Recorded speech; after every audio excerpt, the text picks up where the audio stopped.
Hello, everyone. How you guys doing? Welcome back to the official Nick Walsh TV channel. We're live once again, and it's been a little while. It's only been a little while. Obviously, we know over Christmas we had some time away.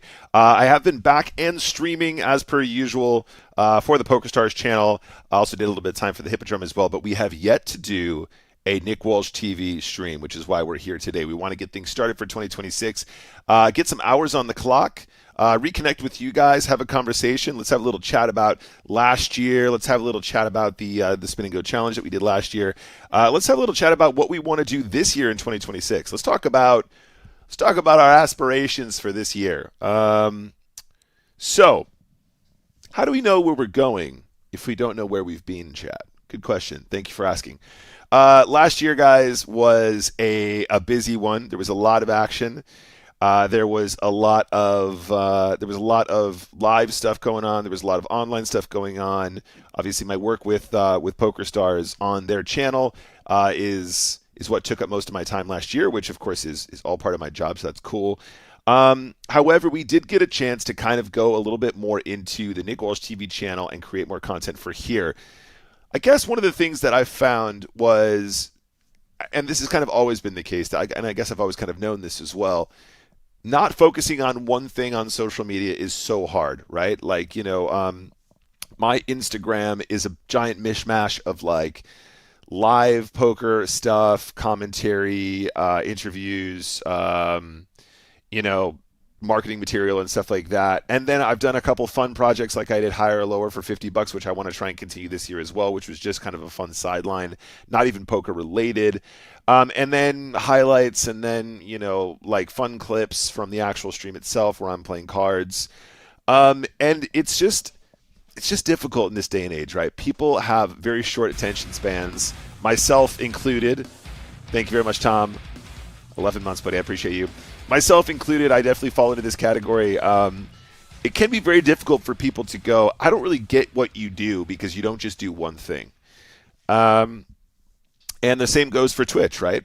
When people come to my channel and we're doing a mashup of, Spin and Go Showdown, which is kind of like a game show, and then my regular Spin and Go streams. Some people want to see the stream, some people want to see the show, some people don't want to see either. It's all a bit confusing, and I'm trying to figure out the best way to try and sort of conquer that in 2026. However, I do anticipate that we're going to end up spending a lot more time on stream this year together playing Spin and Goes. The focus this year is probably going to be more on Spin and Goes. We didn't actually get started with the Spin and Go challenge until later in the year last year, which wasn't any particular reason, just didn't get a chance to start it when I wanted to in January. And now we find ourselves here at the end of the initial 50K challenge. John Edwards, thank you for the sub. Appreciate you. I will chat to you guys in just a moment directly. So we finished the end of last year, guys. If you missed it, we did manage to finish the 50K challenge. We played $50,000 worth of $10 spinning goes, and we managed to win a small ROI. Thank you, guys. So we did manage to make a little bit of profit in the end, which was great to see. A large portion of that edge that we managed to glean from the challenge was from rewards. And part of the experiment last year was to try and work out exactly how much edge we could have prior to rewards. But at the end of the day, edge is edge. I'm glad that we did manage to battle enough in order to get ourselves into a profitable finish. But I do also wonder, had we started with the skills that we had at the end of the challenge, a lot of our actual technical results would have been improved. Like I said in my most recent post on social media, doing the wrap up for the challenge, we ended up having a 16 chip overall, which is absolutely not where we were at when we finished the challenge. But if you guys recall, let's take a look at the graph. Actually, let me get the filter correct. Let's open up the proper filter here. If you guys recall, we went into the challenge with our eyes kind of closed. We were certainly not Spin and Go Flash players, and Spin and Go Flash is the majority of what we ended up playing. And so you can see here we spent a lot of this sort of early time flatlining, not making a lot of progress, and then we made a ton of progress. We really, really improved over time. So if we kind of, if I could say, I wish that I knew what I wish I knew what I know now when I was younger. That would be fantastic. However, I can't help but wonder how those results would have looked had we had the skills that we have now. We put in the time, we became better at Flash, and therefore we performed better in the new Spin and Go environment overall.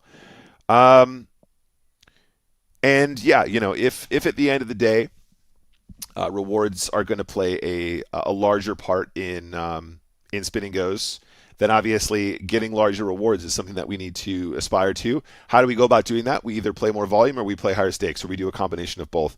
I would like to do a combination of both in 2026. And I would like that to be the majority of what I focus on in a day-to-day stream. And I would like my streams to maybe become a little bit more frequent with a shorter runtime. I haven't had a chance to discuss this with Tom yet because I still haven't made up my mind, but it will be a collaborative effort to make sure that everyone's happy in terms of the timings of this. But I think that consistency on stream, being on stream more often, is super important if I want to try and grow this channel specifically. We don't need to grow the PokerStars channel. It's already ginormous. And what we want to do is, of course, still grow it, but we still want to have the same sort of high-level content that we've had over there for a long time. However, if I'd like to grow this one, I think we need to have a little bit more consistency on the channel. And also, if we do play higher stakes, we can probably get away from playing too many tables, which I know is something that can be fun for stream, but also I can't help but feel like a lot of people preferred when we were focusing more on one table at a time, or possibly two, and making the streams a little bit more educational like they used to be. I mean, getting back to my roots, like playing Spin and Goes, Playing spin and goes. Is this filter correct? Yeah, it must be. Playing spin and goes, one tabling, and just like talking poker and like making it more educational. You know what I mean? For whatever that means. But yeah, that's how I'm feeling, guys. This is how I'm musing right now. And I guess long story short, there are big plans for 2026. They will be very spin and go heavy, both here and on the Central Channel. And I'm very excited to share that with you guys. I think it's going to be a lot of fun. If you guys don't already follow me on social media, please hit me up on there so I can let you guys know about when fun stuff is going to happen. Because probably the biggest and saddest part, the largest sadness when we create content is when I feel like not enough people saw it, but more people would have enjoyed it had they known it was happening. So there we are, guys. This is where we're at. And yeah, you guys know the drill by now. We're going to play some spin and goes. So with that in mind, guys, 2026, I'm just kind of figuring out exactly what that's going to look like in terms of how much volume I think we can play without overloading ourselves, because these results over here were also impacted by the fact that we had to rush a little bit towards the end, or I felt like I was rushing where I probably didn't need to had I been a bit more consistent with my days grinding. And without detracting too much from the fun big moments that we can share together here on stream. Tom thinks we should start off the year with one crazy time a spin. So I would love to, Tom, and I actually like this. I really like this idea, and I know we're going to go down. We'll end up in a rabbit hole if we do that, but I'm not worried about that. I'm more concerned about the last time that I did that. We ended up getting flagged for inappropriate content, which is something we've managed to completely avoid up until this point, because our content is educational and it is appropriate, and we are trying to be responsible. So I think I need to avoid that altogether. In any case, guys, thank you for joining me again on my first NWTV stream of the year. It's a pleasure to have you guys here. Shout out to Anders. You were first today, believe it or not. You beat Tom today, believe it or not. Sensitive Tony, as always, very, very supportive. Thank you. I appreciate you. Dante, hello. Hello to, of course, our power mod, Tom. Thank you for looking out for us. El Keddy is here as well. Tom, I didn't realize you could do those jumbo emotes. That's actually a very cool little upgrade. We got Zcat in the house as well. Good to see you. John Edwards is supporting us on the subs again. Rich Hillitson, good to see you. Hello, excited for some spin and go love. Good stuff. And we got Brandon in the house as well. Change your name to Tom214. That would be bold. That would be bold. I feel like that's the kind of thing that would get Tom like accidentally banned though. Like he'd jump on a stream where he's always contributing and be like, "Oh yeah, cool. This guy thinks he's being clever." Anyway, so I thought today would be fun, guys. I think we're gonna play some 25s. So at the moment, the way that I'm feeling is I want to play 25s or 50s. As you guys will have heard me talk about before, the lowest stake spin and goes are kind of just the way that they used to be, I think. However, what we would have seen after the spin and go merge is, a lot of people not used to that volatility have moved down in stakes. But also it's interesting because they've moved down in stakes, but they're probably actually playing a lot more volume in terms of, trying to hit their reward targets and stuff. And with that being the case, I think that there were probably a fair number of players playing 50s or 100s who moved down very rapidly the 25s and the 10s. I mean, that's definitely true. I know some of the players that have. So, as we move up in the stakes now, going from the 10s, which is where we were, if we go up to 25s and then 50s, I do feel like we're probably going to encounter a fair amount of additional resistance. Not a problem. We're happy to battle. That's fine. But I thought maybe it might be fun before we announce our next challenge outright. Let's do some experimentation. Let's play some 25s. Let's see what the field is like. Let's just make some spin and go content while we're at it. Maybe we'll do some review. We'll make some notes on what we're going to do later on, and then we can move into maybe the 50s and see what that looks like, later this week, maybe tomorrow. I don't know. Let's just scope it out. It's not an issue of bankroll. It will be an issue. It will be a conversation about volatility, right? Because in our 50K challenge, we played 5,300 games, whatever it was. During that time, we had at one point, I think we were down 160 buy-ins, as in we won on 160 buy-in downswing, or however you want to phrase that. But basically, $1,600, and that is going to happen probably infrequently, even with the new format. However, it will happen much more frequently than it did previously with the reg speeds that we used to play. And so, just being aware of how much money we need to actually have in the account for those downswings to occur against what is potentially going to be a tougher field. It's a tricky prospect, right? There's going to be a lot more down to the variance when we're playing against a better, much stronger field. So anyway, let's just play some 25s, and we'll see how we get on. Yeah, guys.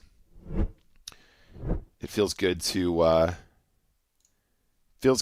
just one table today. I think we're gonna hang out. We're gonna focus on what we're doing here.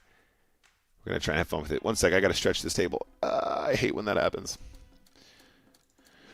All right, so let's check out the 25s. McNeil, how you doing? Welcome to the stream. Hello. I know I've never seen the gigantic emotes until today, Tom. That's completely brand new. This one should be completely fine. We'll mark this one for review right away, but I'm pretty sure there is a mix of jamming our weakest ace combos against button opens. McNeil says, now I can watch Nick make the money I lose on spinning goes. Well, I wouldn't go that far. I would not go that far. Welcome, though. Good to see you. Hello, Jeffrey. Good to see you as well. Thanks for stopping by.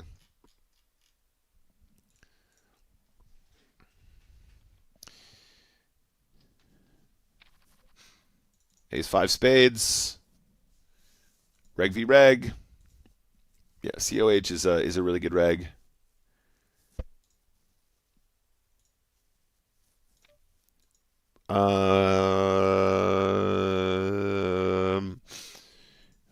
It's been a little while, guys. What are we doing with our suited aces here? I think we're allowed to check some of our suited aces. Obviously, just raising is going to be really cool too. Thank you very much for the follow. Legato Smash, great name. Good to have you here. And I guess we'll just take this to showdown. I mean, we don't need to turn ace high into a bluff here. If they're checking, they're going to have king high combos, jack high combos as well. Plus we have the redraw, of course, as well. Spades are nice. Don't expect our opponent to have a 9 that often. I think a 9 probably would have just bet flop. I think a queen likes to bet turn quite often as well. So if we arrive here, we're trying to get called by like a 6, a 3. Maybe they'll have some like smaller pocket pairs, some ace highs. I think probably smaller is better.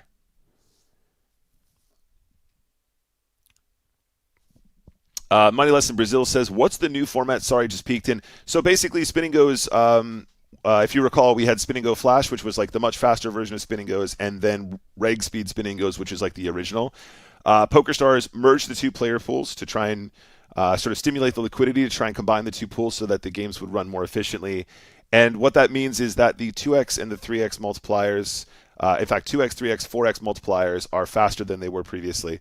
So the 2x and the 3x, I would say, are closer to what would have been Spin and Go Flash, and the deeper stacks games now play slower, so that you have a little bit more play when you're playing for bigger multipliers. Don't disappoint me, Nick. Hi, belated Happy New Year. No problem, mate. I'm not going to I won't let you down. I won't let you down. For example, let me show you how I'm not going to let you down. I'm going to call with Queen 10, and we're going to win the spot.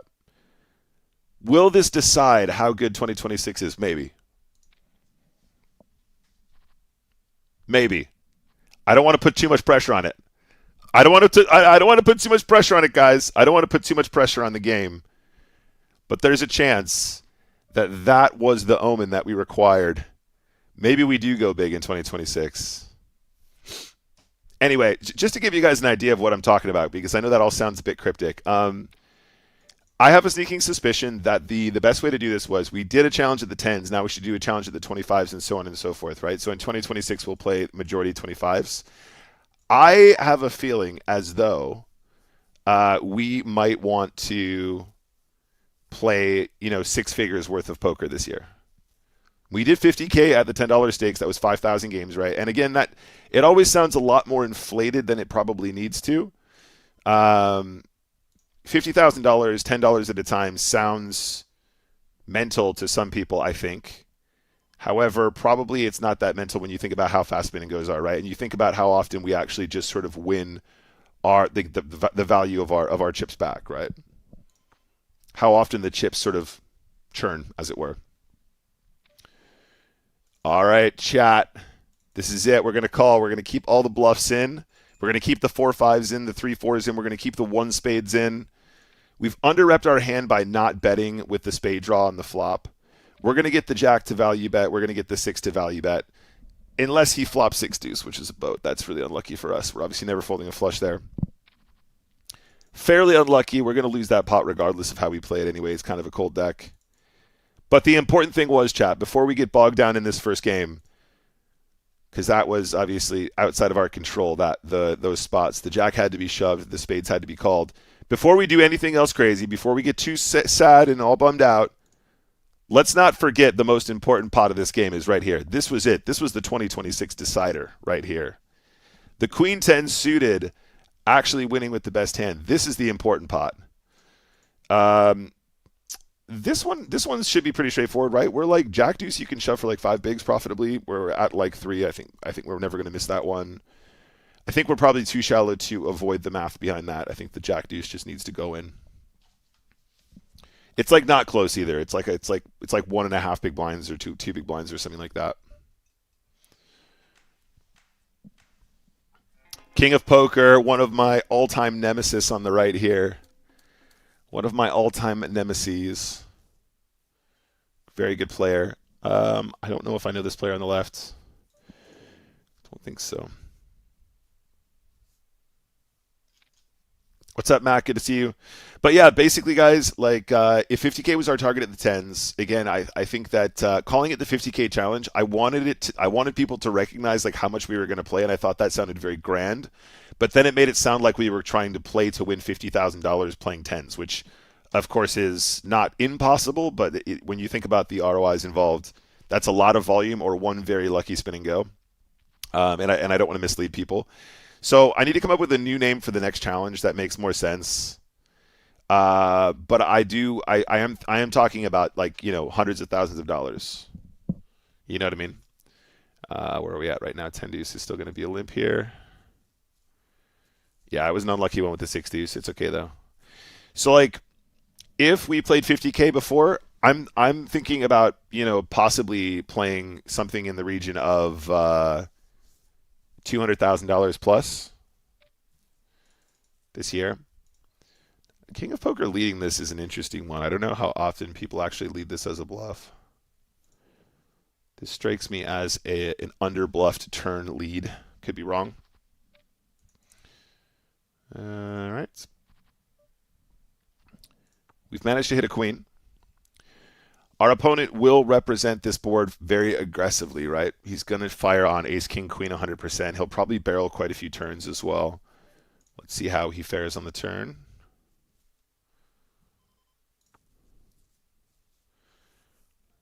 GTO No says this is the 2026 omen. I think we're going to try and do something silly like this. This is for value, by the way. We're not bluffing. We're trying to get called by an 8 or potentially even some high cards. That wasn't the 2026 omen, buddy. No, that's my point. It was the Queen 10 call, not the call, the Queen 10 hold. That was it. That was the decider, and it's all over now. 2 more cards to a deuce. Yep, just fire the King 9 deuce flop.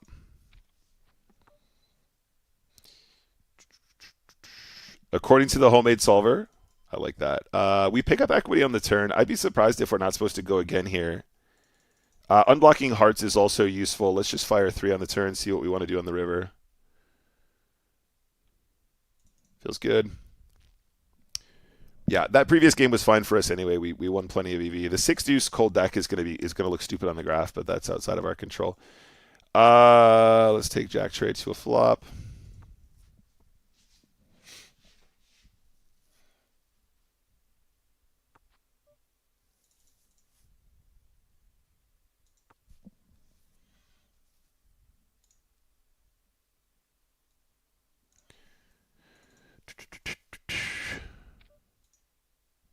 No, there's not much we can do, I don't think. And at this point, especially against the reg, I think just playing this as a push is going to be pretty standard. The bottom of our offsuit ace push range doesn't get much more bottom than that, does it? And Ocho's is a slam dunk call here. We're going to have a lot of equity on average. Unlucky to be flipping against the ace-9, but there we go. Oh! Don't you dare. Yeah, we're going to actually dominate tons of the pushing range there, which is why the eights feel so good to call around that effective stack depth. Happy days. Good spot. Just didn't win the flip. This is what we're here to find, though, guys. So we didn't recognize that guy on the left just now. That doesn't mean that they're unknowns. They might just be playing strictly 25s and 50s or whatever. My instinct tells me that the 25s are going to be very reg heavy. The 10s were already fairly reg heavy. However, there is different dynamics throughout the stakes. Like when I was playing lots of reg speeds before, there was an interesting sort of like break between like you'd play like the 10s and the 25s and they were actually very reg heavy, and the regs were all pretty good. And then you moved up and there was like very, very, very good, like exceptionally good regs, but then you'd get like a lot more randoms who were just totally punting stacks as well. So, we'll see what that means in the long run. We're going to raise this one this time. This is fine. Sensitive Tony says, do you think that open raising 5-3 suited is better than limping 14 big blinds effective? It's probably going to be, we can look it up. It's probably majority limp. However, where are we at? Actually at 14. It'll probably be a mix, actually. Never mind. I take that back. It will probably just be a mix.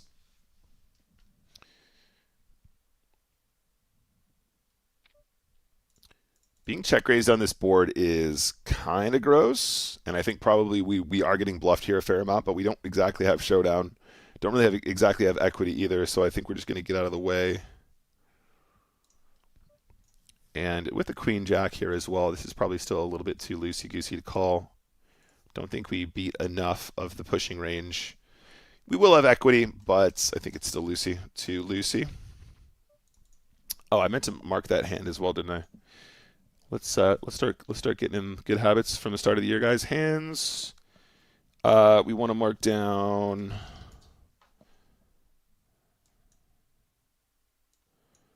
I want a little notepad going here as well. Okay, so notepad is there. Good. We're gonna mark the ace-5 off that we started with today.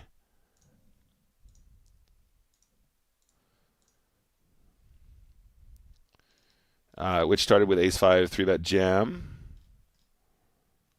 What's going on here? 5 days ago. Don't be silly. Oh, that's what I'm doing wrong. Okay, cool. 8-7-2.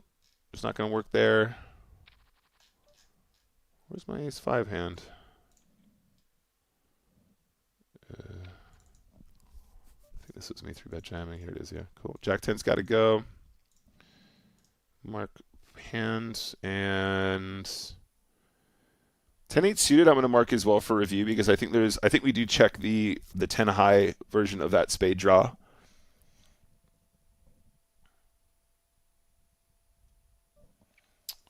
Against reg, I think we're just going to call this one. So we're at like 6-7. Yeah, it's probably good. It's probably going to be good enough. Yeah, there you go. Nice spots. We do win the all-in here. Queen turn suited. I'll mark the 5-3 suited for you as well, buddy. I'll mark that one as well. That one is for Sensitive Tony. Winning flips is easy. Nice. I'm pretty sure that you'll do a mix of raising 5-3 suited at 14 effective. I think it will be a blend. This is a perfectly reasonable trap. And also, this is going to end up being a standard bet on the flop. Our opponent's going to have a ton of 3x, 2x, 6x here. Occasionally some ugly 2 pairs as well, but it's okay. We're going to bet and go broke. And this is just straight in the middle here.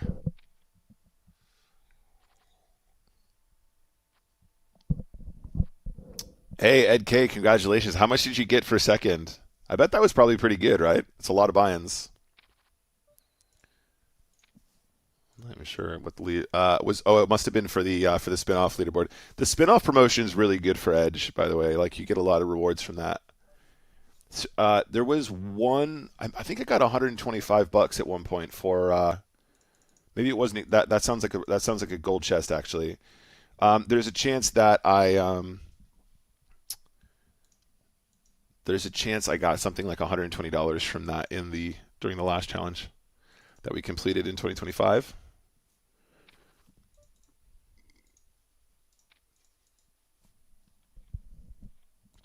Oh, I forgot to turn this back on, by the way. There we go. Let's put this into the limp category. Gonna fold to the ISO. And this is one of the suited hands we might ISO some of the time, but we're gonna check it. We are randomizing some of our decisions. We're trying to be more balanced in that capacity, and it's been very helpful because I think we were really, really overdoing it at times before. All right, my opponent didn't bet flop. They didn't bet turn. I think we are going to want to try and take this to Value Town on the river. We do get a call from. I'm assuming it's going to be a pair with the speed that was a call. This was just the push. Thank you very much, Dunbar. Afternoon. I hope you're well as well, dude. Thank you very much for your support. As always, we will meet eventually, Dunbar. Eventually, our paths will actually cross. Let's close this up. I do have a replay here as well to look at. Yeah, just a value bet with an 8 here, really important. What's interesting about this one in particular, though, is I think that checking. So our opponent limps at about 8 big blinds effective, and then they find a check on the flop. On this turn, I actually think that betting might be slightly superior. A lot of my Queen X, and indeed some of my Jack X as well, is going to be part of my ISO range here. And when I don't ISO, I suddenly don't have nearly as much. So like a lot of the Queen X that I have is going to be raised pre. So the Queen isn't a card that I'm necessarily going to be trap checking as often. So what you get value from here is going to be like worst 6Xs, straight draws, and flush draws. I might lead some of those on this turn, to be fair, so that might be somewhat capped or whatever the right phrase is there. But as played, I think maybe you're better checking flop with the 6 and then betting turn. But I'm not 100%. I'm pretty sure that makes sense in my brain, though. You got $50 for second and entry into the Paris free roll. Nice, dude. Very good. So we'll see. Like if we play a little bit today, guys, we'll just start to see who's popping up more often. This has got to be 100% jam.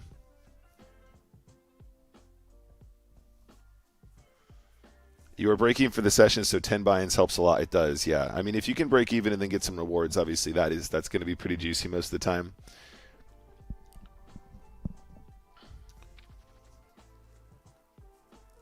All right, let's put the 10 tray in the bin here as well. So this starts to get pretty close. I think that we are right on the cusp. This guy is quite short. There's an imbalance. Asymmetrical stack depths here. I think the min raise is going to be slightly better in this spot, though. And we may have saved ourselves a couple chips here as well. We are going to raise folds.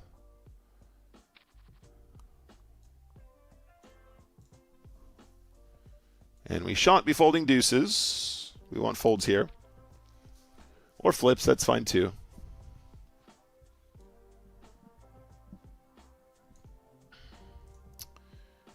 Or flips, that's also fine. I'm just trying to fix the camera, guys. One sec.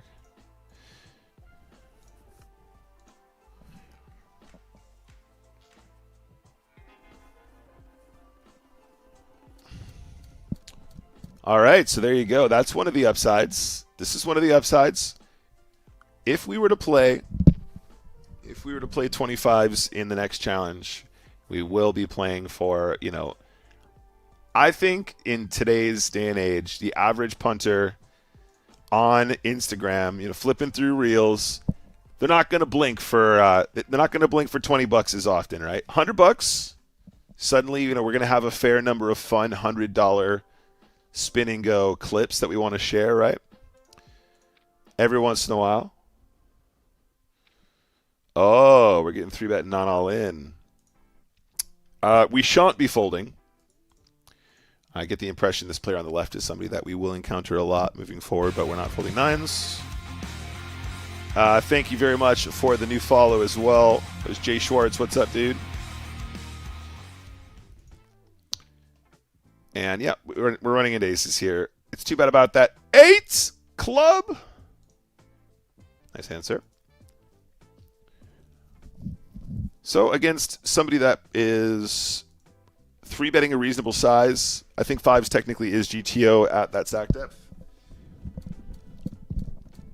We're just going to go broke with 9s every time, right? However, once we have played with that player enough, that those are circumstances where we can actually start looking into frequencies. There are certain very good regs who absolutely only ever 3-bet at 20 big blinds effective with the absolute top of their range. They're just not balanced, and that will show up in the numbers. We're not calling shoves here.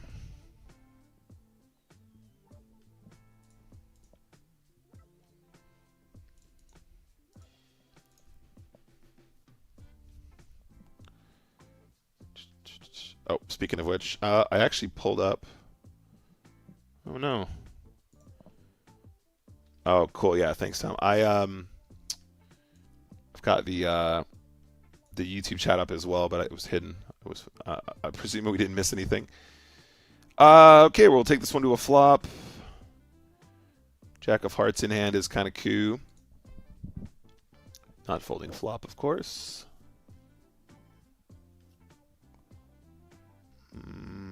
Interesting. I think check the turn makes a lot of sense. Try and catch a bluff here. I don't know about this, guys. I don't know about the. I don't think the Queen of Hearts plays like this. I don't think the King of Hearts plays like this. I don't think the Ace of Hearts plays like this. So I think we might even try and do something like this. We'll see. We'll see. Okay, we got it right on. If he's not calling, that means we were definitely putting him in the right spot. And we'll put this all in here. Good to see you, Mr. Schwartz. Let me know if you got any questions.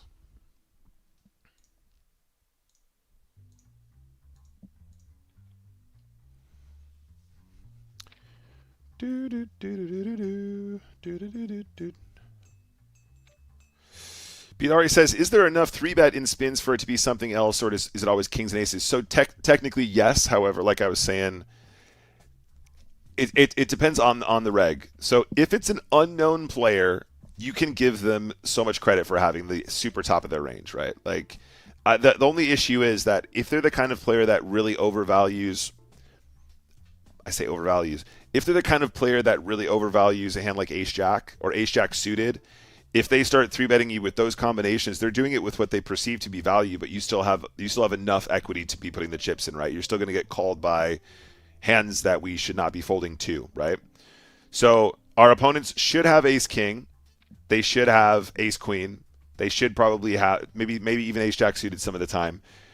So they're going to end up having legitimate hands that they're not bluffing with that is still going to be enough for us to want to get the chips in the middle. And then theoretically they should have some bluffs. Most people don't. And then theoretically they should have the very top of the range aces and kings, right? So it's a close one, and it's going to be super player dependent. It's one of those really annoying ones where like the math says you just go, but the math is probably very broken against unknowns. So if you have, I'd say 9s are maybe getting a little bit too strong to want to get out of the way. But like, let's say that you raise like a hand like 7s there or something. If you get 3-bet by a complete random, like a complete unknown, I think you can actually afford to make some much tighter folds depending on how you feel on the day. Jack. Okay, with the all-in. It's a great question, though. It's going to be super player dependent because there will just be people who they only ever do that with queens, kings, aces, right? However, I'll see people do that exact same thing with like pocket 5s, and they just don't know what they're doing in the small blind. So in that case, they're doing something that they might perceive to be like almost like a semi-bluff that they're happy to punt with, that we actually crush. And then when you work the math out, if that's part of their range, then suddenly 9s and 8s and all that kind of stuff go massively up in value because we have so much additional equity against under pairs that they shouldn't have, you know. They should be 3-bet jamming, 2s and 3s and 4s and 5s, 6s. But again, the non all-in 3-bet is what makes it unusual, right?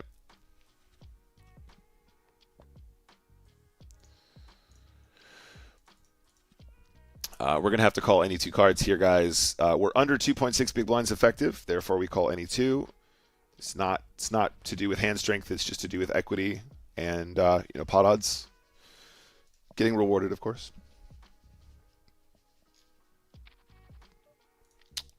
Easy peasy push.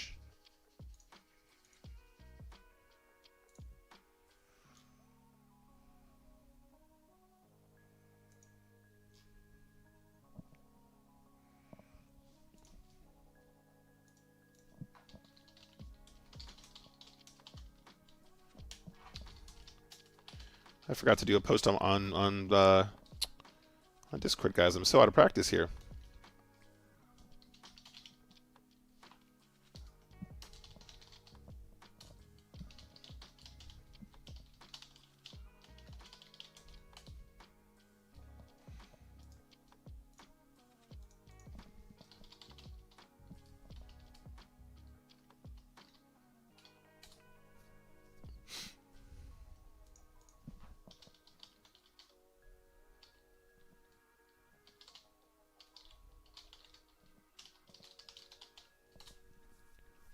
What a silly Billy.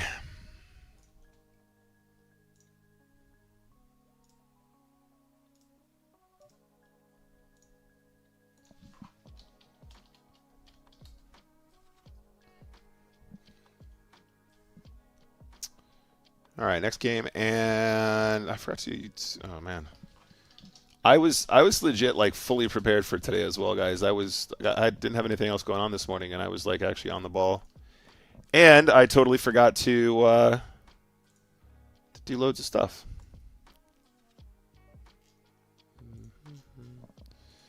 Okay, so here we are again.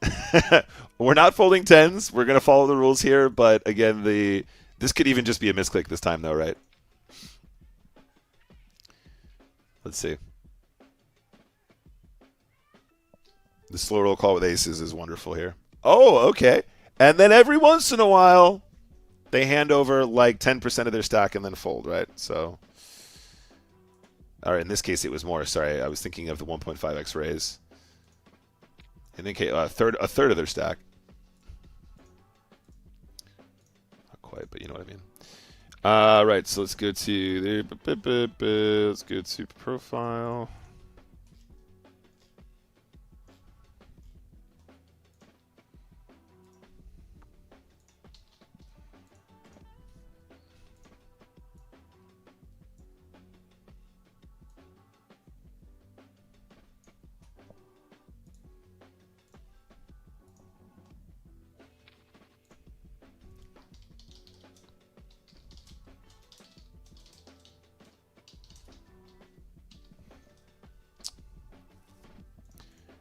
Yeah, it would appear this guy on our left is playing an unusual strategy. The limp here at this stack depth is unconscionable.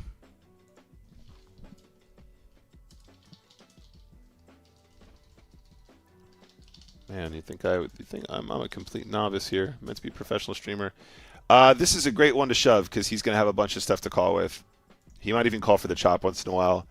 When they limp the button there and then they check it all the way down, aces maybe, but also ace king, ace queen, all that kind of stuff too. So pretty straightforward to go for max.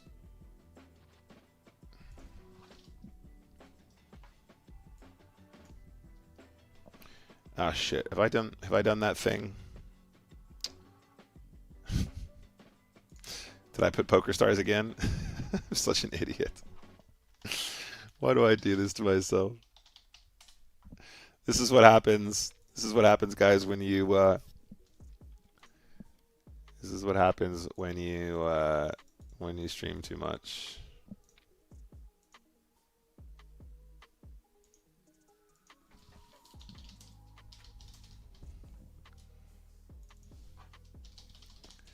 Such an idiot. God damn it. Why do I always do that? Such a fish.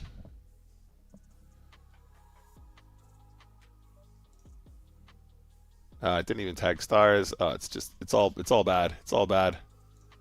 Can I edit this really quick?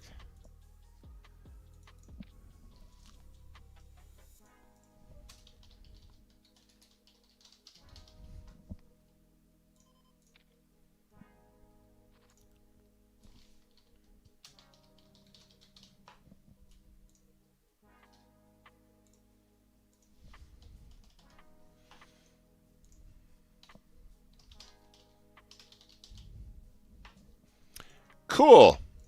Let's try that again.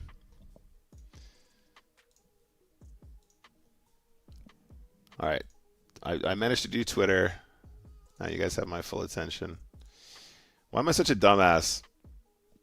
I always write twitch.tv/PokerStars. I'm just so used to it. What's up, Calvin? Was that the same player that threw that with aces? No, it was not. No. But that is the kind of thing that we would want to note. In fact, I probably should have noted that previous one. I can go back and do it now. Yeah, I'm going to make a note on this guy now. I think we can check. We can probably just stab as well. It's going to be very effective. Against an unknown player, we might even consider like barreling twice here as well.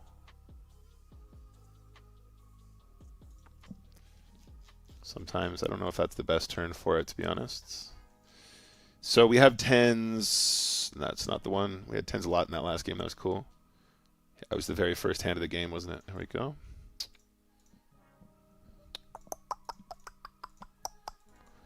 Let's mark this guy. So min 3-bet full BVB 15 effective question mark. And also that limp was goofy as hell, right? Don't think that's a thing. And then also that's the important note. And then beneath that, he also did something weird, which was limp button multi-way 7 effective. So Von Asgard is a player we want to look out for. See if that changes in future. Tom says, I'll never forget my big spin. I got it in with King 10 against an underpair and thought it was over. River to 10 to take the massive lead. Final 2 hands got Queens into Ace King to take it down. Never was so happy for premiums to flip. Oh, man. I love that, Tom. I love that. I have really funny memories of playing, of like running ridiculously hot in poker, but they've always been in games. They've always been in games where this is another limp spot that people are quite imbalanced. They've always been in games where it's like a VIP thing and it's like there's no money involved, or it's always been in like really low stakes things where we were just having a punt on stream.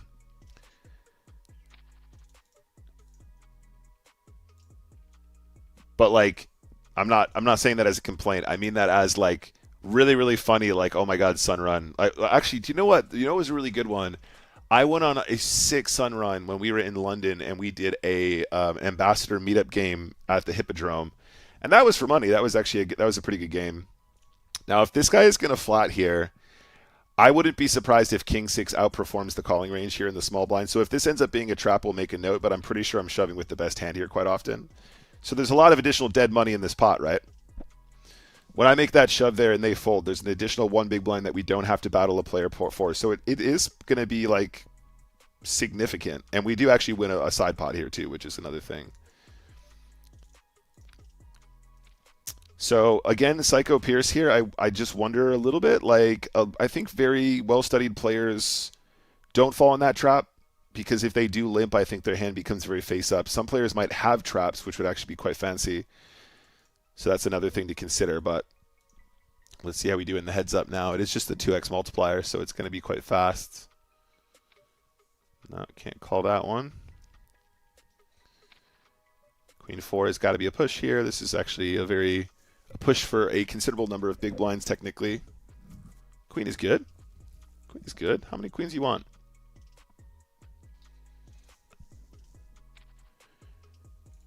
Ace 5, monstrous hand.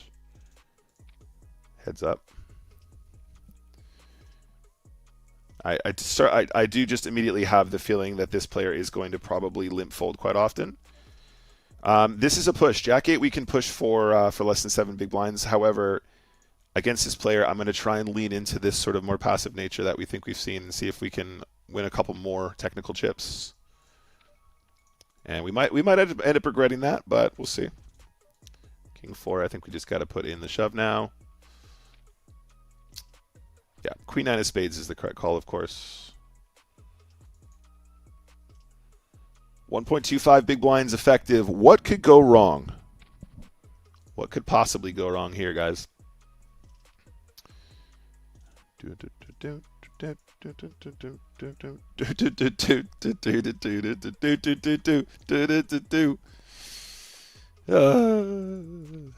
Curse myself.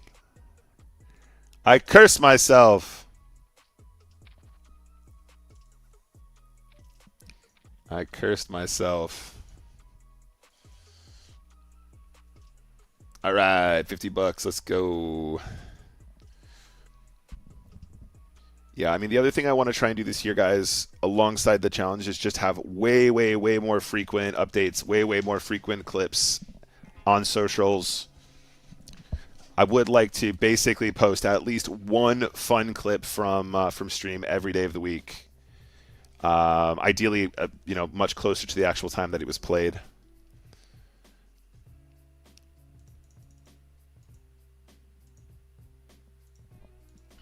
Playing for a minimum of 50 bucks a game feels good, though. It does feel nice to come up and play some higher stakes, like you know, in times past. Playing higher stakes like times past is always nice. And once we hit the Ocho here, I think we're allowed to actually bet quite big. This might be slightly superior. And now what do we do? So the 9 isn't going to change tons apart from perhaps 6, 7, but we do want to give the 5s and the trays a little bit of hope that they have the best hand still. I don't think the idea is that we're giving up here, though. I think if anything, what we're going to do is call, and then we're going to try and potentially trap our opponent on the river. Is there any value in shoving turn here? 7, 8 is still in there, I suppose, but let's just do this. Yeah, that's unlucky. 9, 7 was part of it. I think we end up in this spot probably doing better as a push because there's going to be a fair number of draws. Let's take another look at the replay, though, because I want to... where's the replay?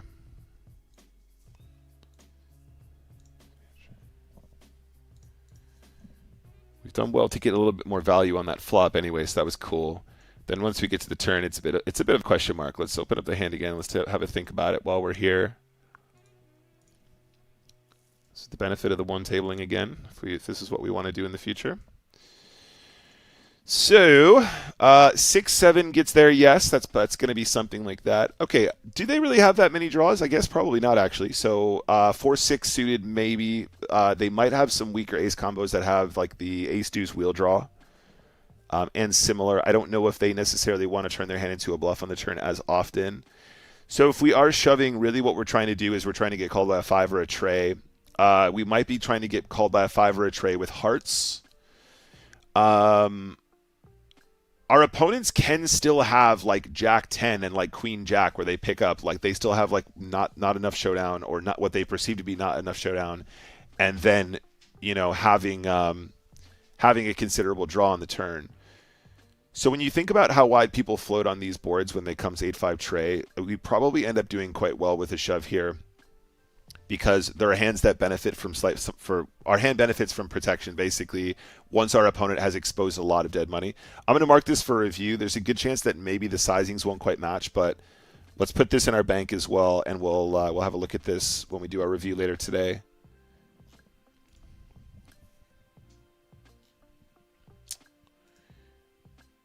I'd say probably it's going to be close, but you know, we're obviously it's just a hand I think we're going to go broke on quite often. The 9 does connect and interact with that board, though, so it is a tricky one to get right. So let's review that one. All right, next game. Stop jinxing yourself. I'll try. Kelvin says, your thoughts on the colliding check down in MTTs pre-money bubble ICM. The colluding check down in MTTs. So Calvin, I don't feel that strongly about it. And actually, I'll tell you why. So I've been around a lot of people who are much better qualified to actually comment on that kind of thing. And all of them agree that tournament poker to some degree has an element of collusion around the bubble, right? And I'm not saying that collusion is acceptable in any capacity. However, there is an implied collusion that is not associated with the benefit of the two players together.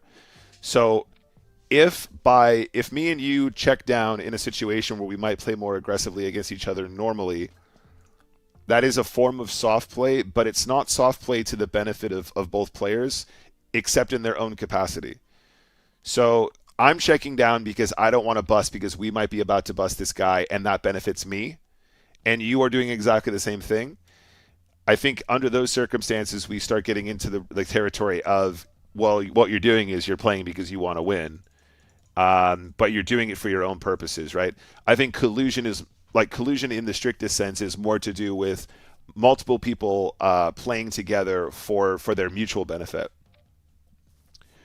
And at the end of the day, it will just be appropriate for you to take fewer risks for your own tournament life when there is an opportunity to sneak into a money bubble. That's just normal.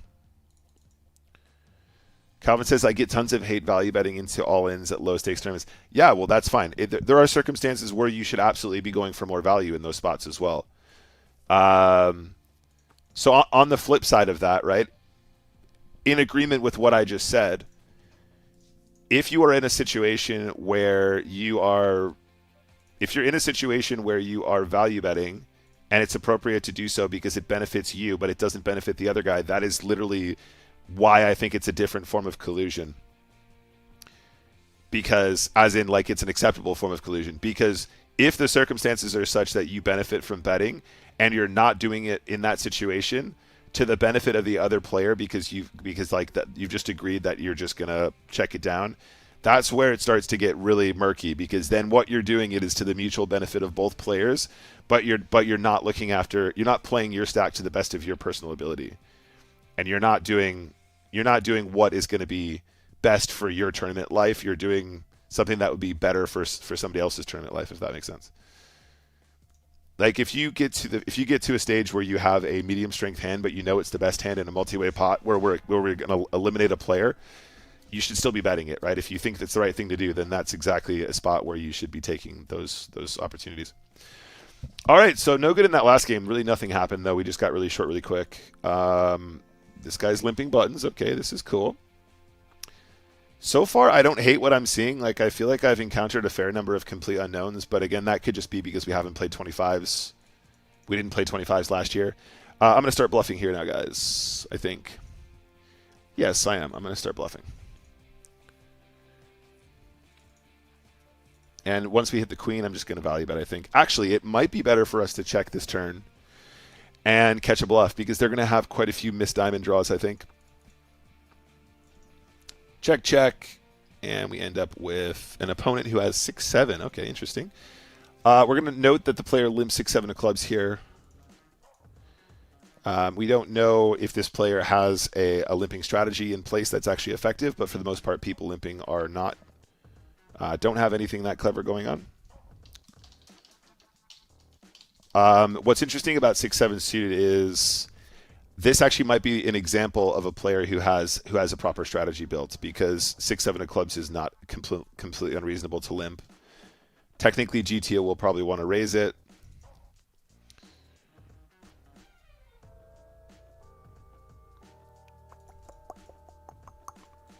I think we're going to start betting here.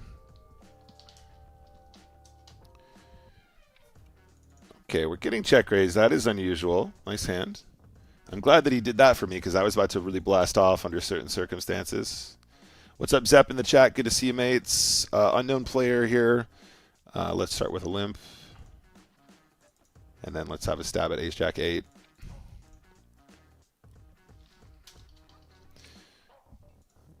Cool, we got this note now.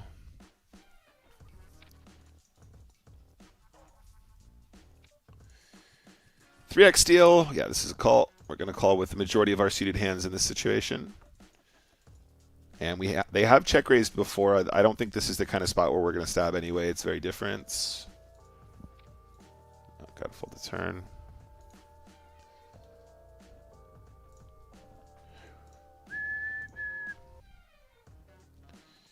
And this is an interesting one. The all-in seems like the easiest choice Don't know this guy that well yet, so let's just stick to the more balanced line. Let him call 8-9 of clubs. No, okay, I don't know if that's good. Can't say I think that that is a thing. Call shove button multi-way 10 effective was 9-8 suited. I don't think limp calling 9 high there is ever going to be part of a fancy limp button strategy. A Texas Tomo special. Again, guys, any two cards here. 2.5 is the shove. 2.6 is the cutoff for ATC. Any deuce is holding. Oh my god. Any fancy deuce is holding. Jack deuce. Let's take a flop. Once we hit the jack, we can check. We will bet the turn quite big here, though, guys. We really want to punish the 10x and the 7x and the 8-9s and the random king x 9x straight draws.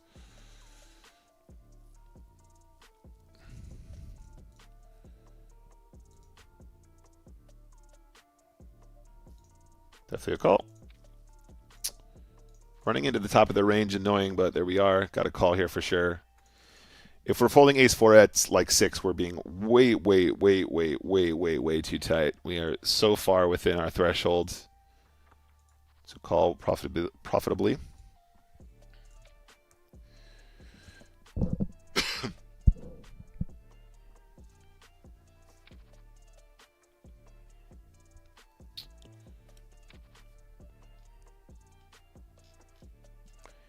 And then king tray we can push here against the unknown. I think we're going to try and limp a little bit more often. We want to be careful with how we do this because, you know, we did previously get in a habit of maybe underestimating our opponents too quickly and then ended up limping too aggressively too quickly. But we'll give it a go here. Magakaze, good to see you. How you doing, mates? Pleasure to have you here.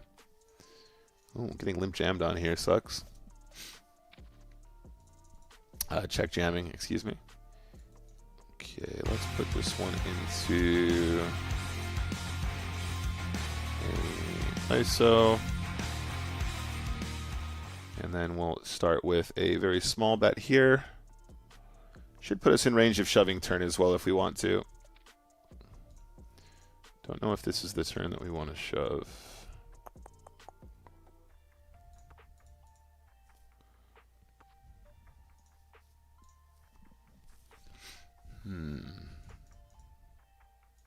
No, this isn't the one.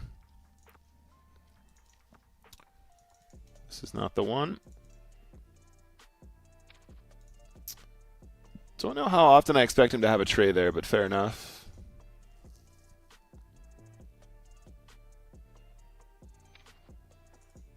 If we think they have enough tray X, then obviously we can just shove, but there we are. Same again here. This time we get the spot we expect here a little bit more often. And let's go ahead and just finish it up here. Got 1.5 big blinds behind. Easy finish. No dice.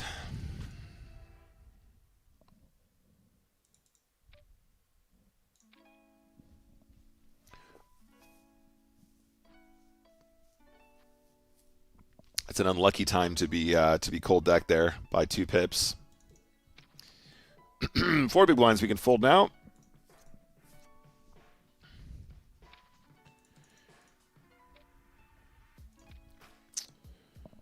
Very unlucky time to get cold decked. Spike a 4 anyway. Lovely. Obviously never folding a pair there. Same as the ace combos that we called with. Sorry guys, that's the replayer. Close that one up.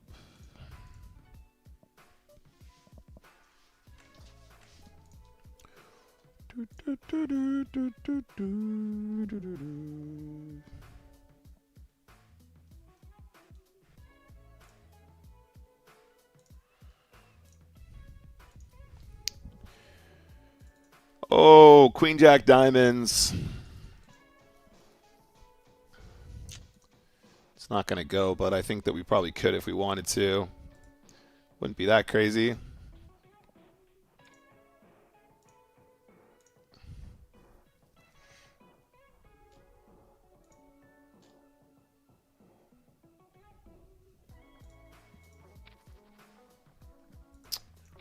Any pushers?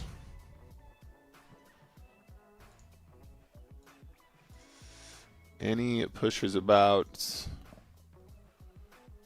a good spot for us here. What was this? What was this? That's unlucky. Get the chips in good there.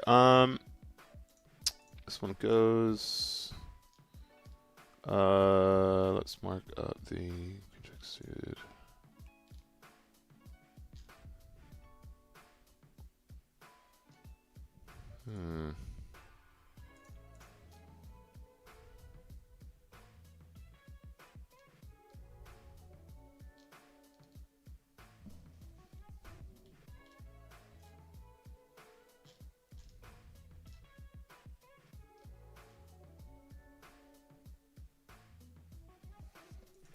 Is it doing that thing where it's not saving the first hand? Oh, it's annoying, isn't it? I hate when it does this. Queen Jack, 10-6, 10-6 of hearts.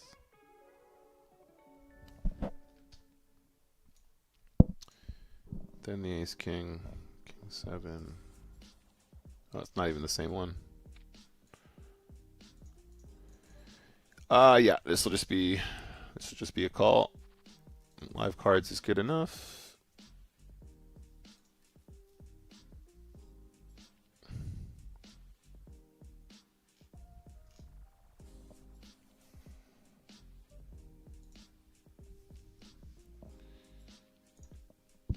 Hey, Erwin, how's it going?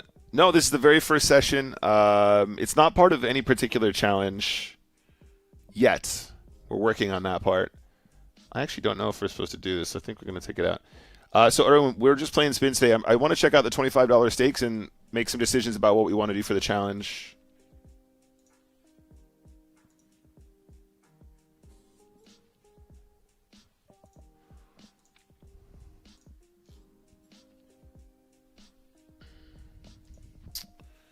No good in the all-in there. I don't know why these hands aren't showing. This is weird. Today. Take that out. Refresh. It's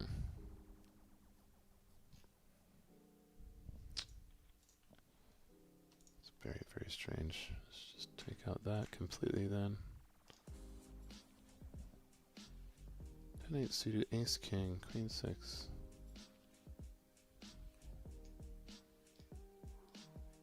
Where's the Queen Jack suited fold?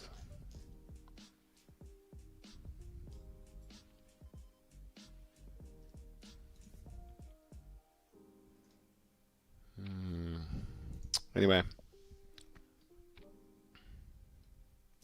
The pier in Brighton for sale?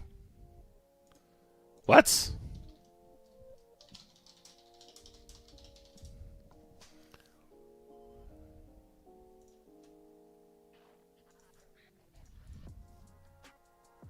Brighton Pier is officially up for sale by the Brighton Pier Group, who are seeking a buyer to take over the landmark asset. Wow. And also, oh yeah, that's correct actually. That's fine.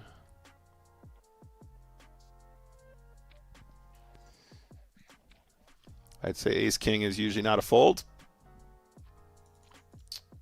Heart would be so sweet, no good.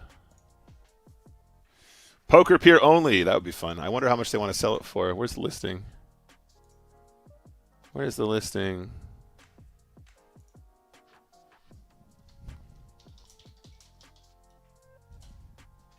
How much do they want? There is no publicly disclosed asking price for Brighton Pier. You could do something so cool with that pier, but it would cost like infinite money.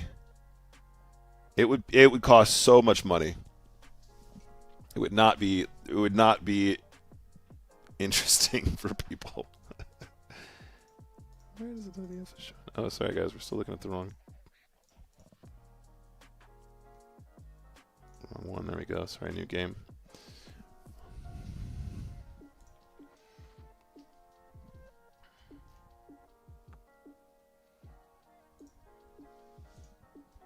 Wow, that's crazy. I did not spot that, but thank you for sharing. That's cool. That's kind of crazy. I hope they do something cool with it. But also, I don't really trust Brighton and Hove City Council to do anything cool with it because historically they've done very, very poorly with like, you know, beautiful old like buildings. For example, the Brighton Hippodrome, the very, very, very, very, very historical Brighton Hippodrome.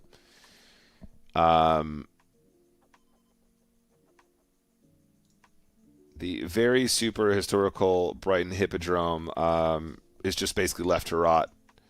And even after people, investors came in and said that they're willing to take it over and everything like that, just done nothing to help. In fact, they let a family come in and they started work on it, and they got about halfway through the works, and then they told them they couldn't continue.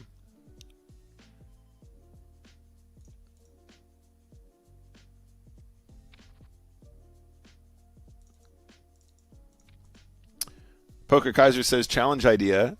You said you'd like to play 100K. That's about 4,000 games. So why not just set a number of games and update some statistics for thousands? Yeah, actually, I was thinking more. I was thinking more like 250K.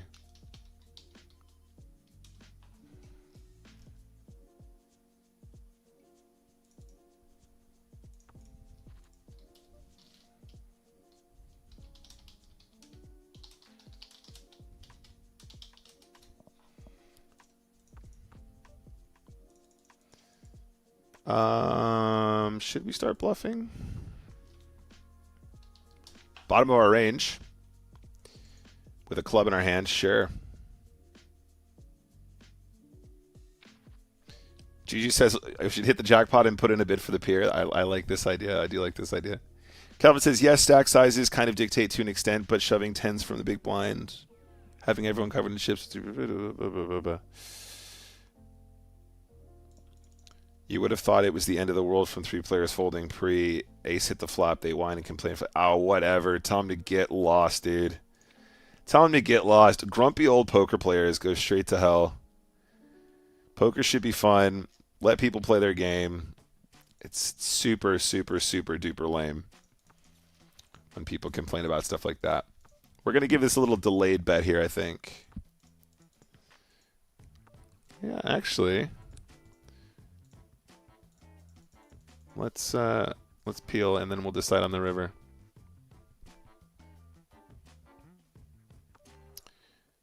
Okay.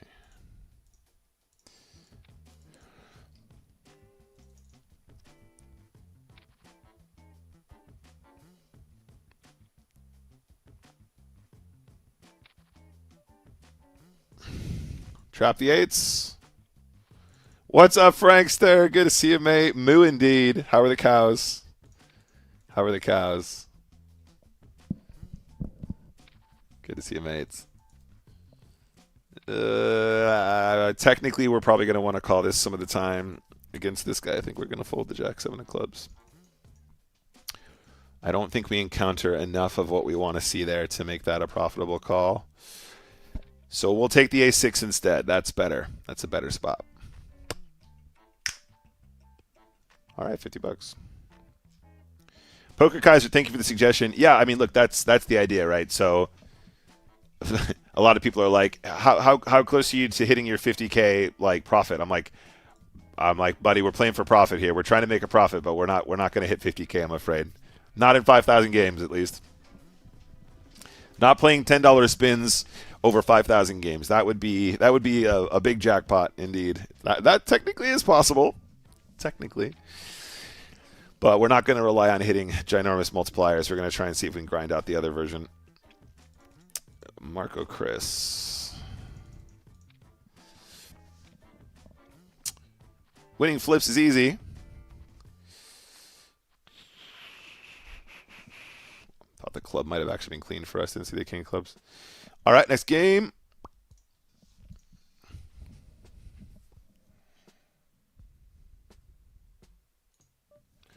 I'm just going to restart hand to note here.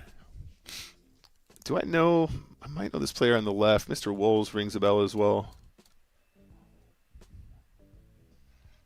We shall see. We shall see.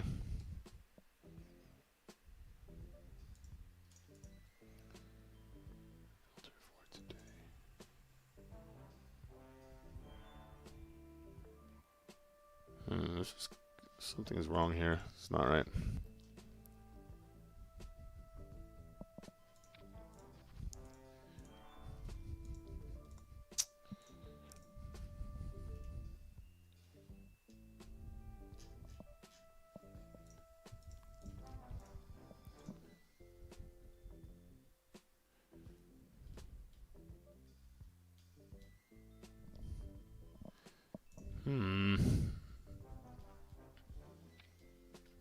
Don't like this. Don't like when hands are missing. Very strange.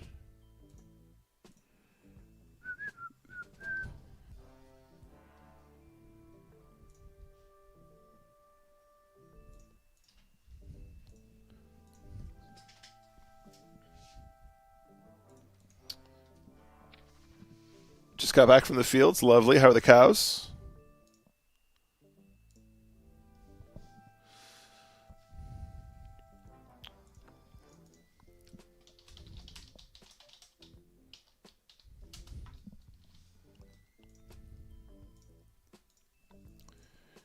Our opponent is not bet at this board.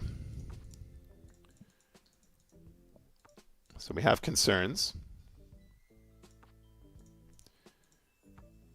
I mean, we must win. It's impossible to lose, right? Might even value bet. Might even value bet.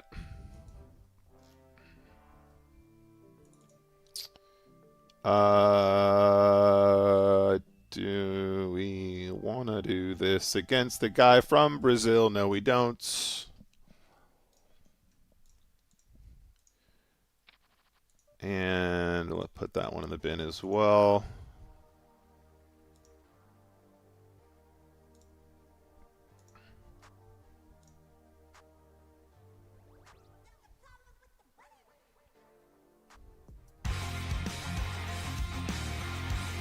Thank you for the follow. Culture, what's up? Thank you. Andrade Spinning Go, thank you as well for the follow. We're going to call with ace-10 here, of course. The marginally better hand here. No good on the turn. The gamble, not gambled there. Let's go on to our next game.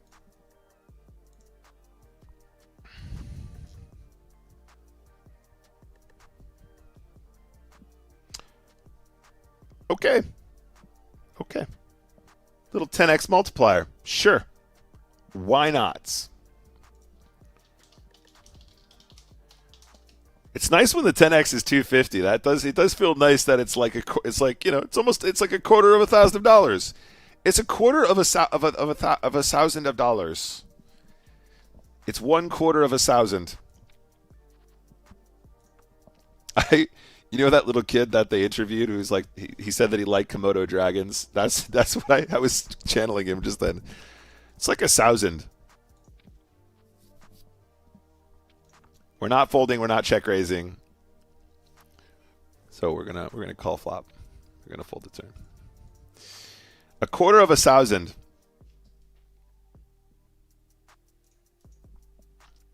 We got these ochos. The ocho's gonna be all in here. Raquena. Gonna give us our chips back up to 25 again. Just a cheeky 250 to kick off the year. Why not? $25 spinning going.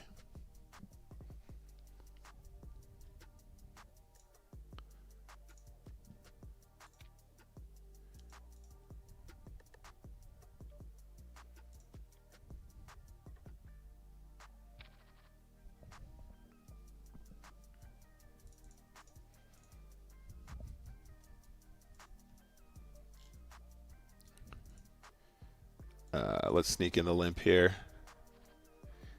Calvin says, I appreciate your stream, by the way, and my three-handed game has improved a lot from watching. That is all that I could ask for, my man. Thank you so much. Oh, my God. I'm going to do something weird. I'm going to do something really weird here. I'm going to do something really, really weird.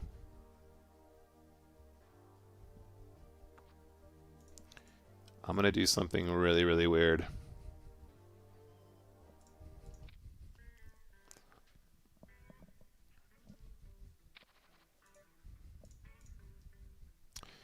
I appreciate you, Calvin. Thank you for the kind words. That's really all I want to do is I just want to make cool stream content that you guys enjoy.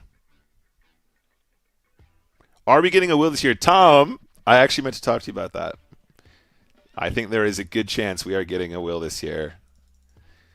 And to be fair to me, there should have been a will last year, and life got in the way. That wasn't my fault. Could have worked harder for it, to be fair. But there we are.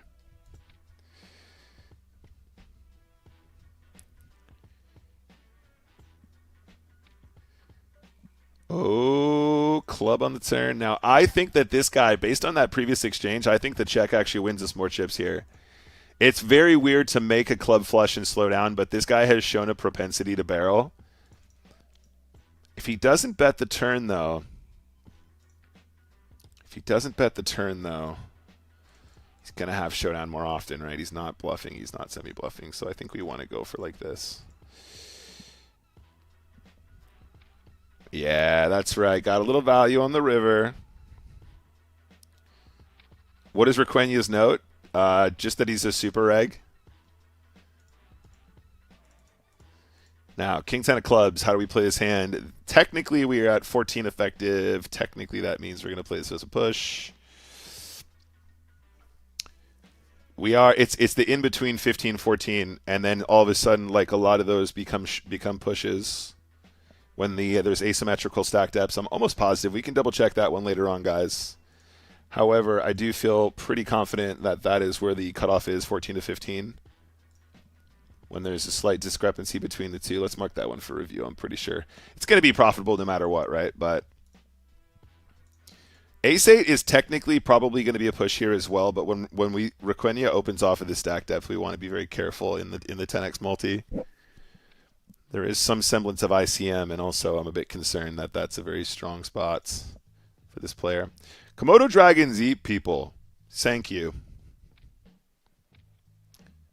Let's see if he gets to showdown with something strong here. Oh, we would have had a nice hand, of course, but that's not what I'm concerned about.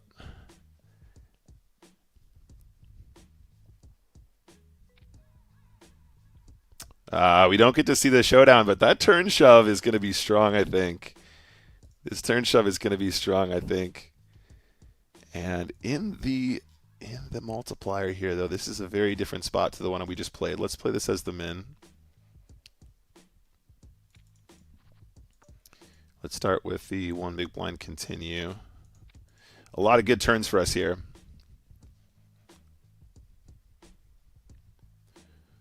There are a lot of good turns here. That is not one of them, but it's not the worst either. We're beating straight draws. Requena should probably lead this turn quite often.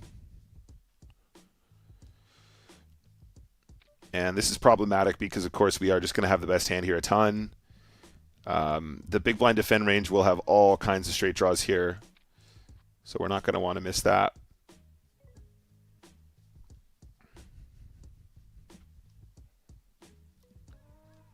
Does he lean into the representation? Oh, I really want to show you that he has 9-7 here, guys.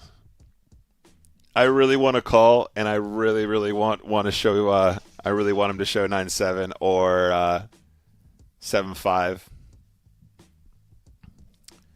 Oh, I really want to do it so bad. That is quite easily a bluff there. Quite easily. The one cool thing is that a lot of regs have the lead, but they don't have the bluff. A lot of regs, I don't know Requena specifically here, but a lot of regs will have the lead on the turn when they have the draw, but they won't turn the draw into a bluff on the river as often. So we probably trend more towards the fold there.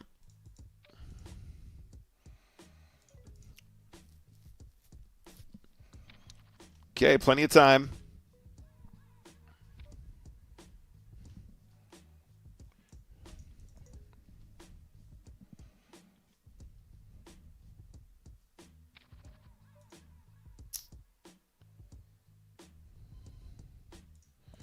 Do we keep it balanced here? Yeah, let's keep it. We're shoving into Raquina. Let's keep it balanced. Queen's jam is going to be the best way to look weak there. Can we sneak into second place? It's not over yet, Ocho. Okay, cool. Probably not the end of the world for the player on the left to win the chips here. Although, you know, again, could be a super reg. We just don't know them yet. We just haven't played enough yet with them. Okay, not quite.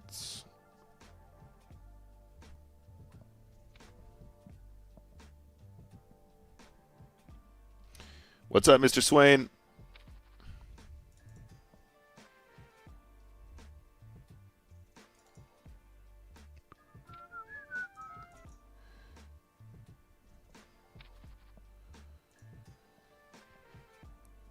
Sevens forever here.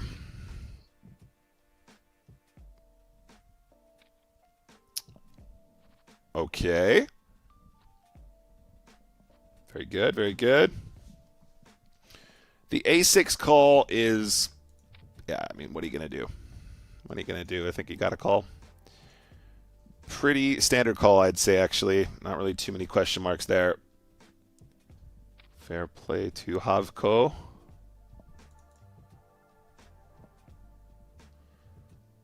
Raquina.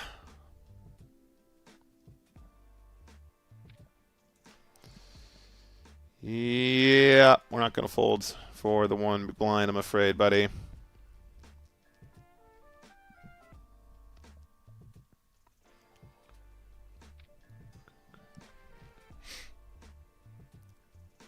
How absolutely gnarly would it be if we floated this one?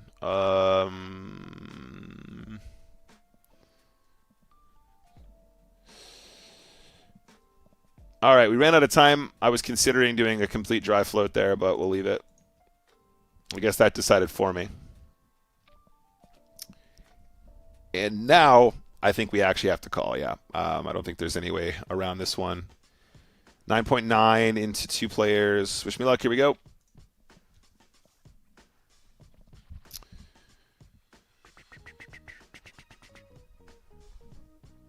Oh, yeah. Oh, yeah. That one feels pretty good. And now we have Queen 8, which is a fine shove for both players, including the player who is ultra short here. Let's go for it. We are getting it in. So potential here. Set of trays. Unfortunately, going to take it from us here. Nice answer. That was a very, very, very real moment to win it, though. We're now guaranteed money, though. We're guaranteed 50 bucks. Now, what do we know about this guy so far? Not a lot, but we will play from here.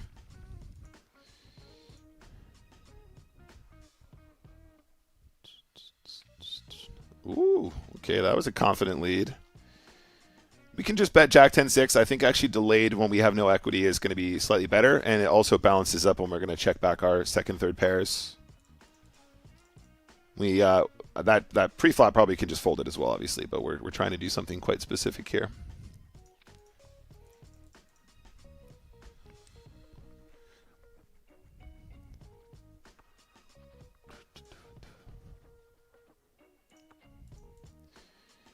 Eight, 9, 10, Jack, Queen. It's almost a straight. We don't need to bluff, though. We have Queen high. Happy days. Happy days. Nice hand, King high. There's an argument that King high probably can be played more aggressively there pre-flop as well. If we think about it. We limped at 12. Yeah, I think actually technically, was it King 5 exactly? Technically, King 5 is probably going to be a pure push there, but here we are. Is it King 5 or is it, it's one of those, it's a specific offsuit king. King deuce off might be the push there. It might be the weakest king. Yeah, we're not going to bluff here. This guy's not folding his hand. All right, hurry up, hurry up, hurry up. Yeah, it's ridiculous. It's ridiculous. The fact there's no value bet with a 10 there is terrifying. Yes, we trapped him. Wish me luck, guys. The trap of the century. Unlucky. All right, cool. Our first 10x of the year. This year I'm going to take slightly better notes. I actually noted down every single 10x multiplier or higher last year, so that actually went into our wrap up for the 10x. Those notes went into our wrap up for the 50K challenge. However, what I realized was I wasn't noting down our second place finishes, which are still worth like at least 2 buy-ins, right? Two buy-ins worth of win, 1 buy-in worth of profit. And as I started doing that, I realized that our rate of second place was actually extremely high, which would have been something that would have been good to note from the start. So in our last sequence of recorded results, I had like 17 10x multipliers or something, and we came second in all of them that we didn't win except for one, and we won over half of them. So I'm going to try and do that this year. That's our first 10x of the year, guys. Cool to have a nice opportunity like that. We played pretty well.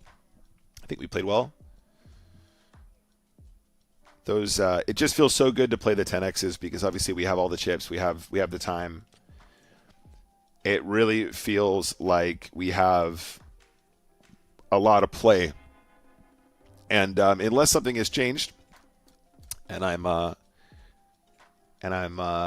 incorrect, I'm pretty sure 10x multipliers are basically the same as the traditional reg speed structure. That's why it feels so good to play those. I think that's why we outperform in those. Aiden limping buttons. Okay, interesting. Let's think about this here.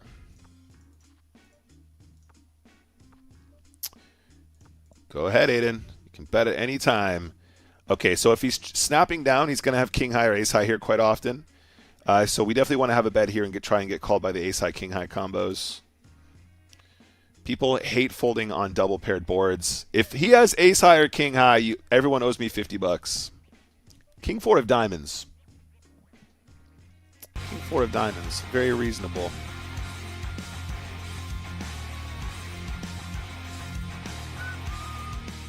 Thank you very much for the follow. That was Vatnik. Good to see you. And king high. I don't think we value bet this one, guys, but we will call a bluff on the river. Fair enough. Even better, even more reason not to bet because we will get called by ace high some of the time.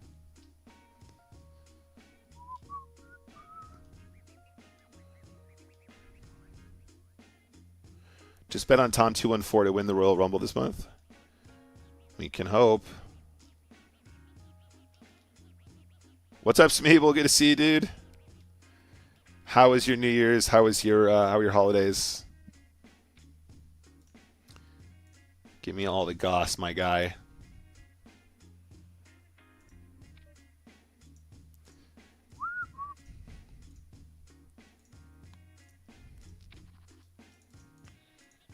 What's up, Zephian?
All right, Jack 7.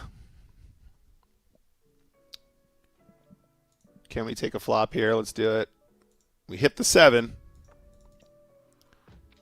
Our friend Aiden likes to limp with these hands, though. I don't know if we want to bother here. I think we're good. I think we will do much better getting this one all in here, blind v blind. Getting a fold here is pretty cool, too.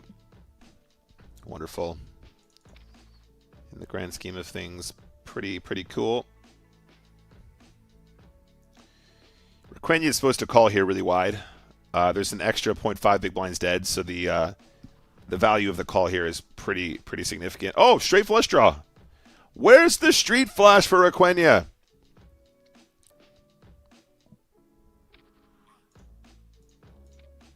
Where is that street flash?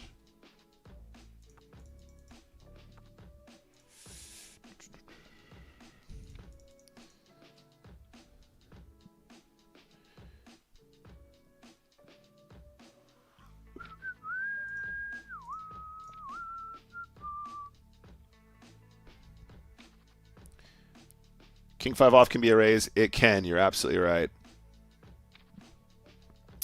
We had this conversation last year, though, didn't we, Mr. Swain? I've made some specific changes to my base game. 2.6 is the ATC. 5-4 of clubs is also just dominating 4-3 of diamonds. Lovely. Really lovely. Really lovely. Right. I have some concerns here, guys. I don't know if hand to note is tracking today correctly. I don't know if I'm losing hands again. All right, let's see. Let's double check here, because I hate losing hands of poker. I think I'm almost positive Albert is a reg. I recognize this name. We've been playing this guy a fair amount. We've got some hands on this guy in general. So let's just start doing some labeling here for the sake of our experiments. Playing regs. Technically, we should call here against this guy if we think he's a reg. Technically, our technical knowledge serving a purpose here, the label serving a purpose here.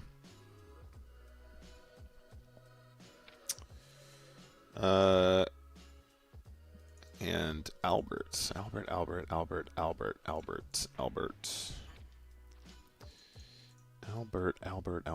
Let's start with a.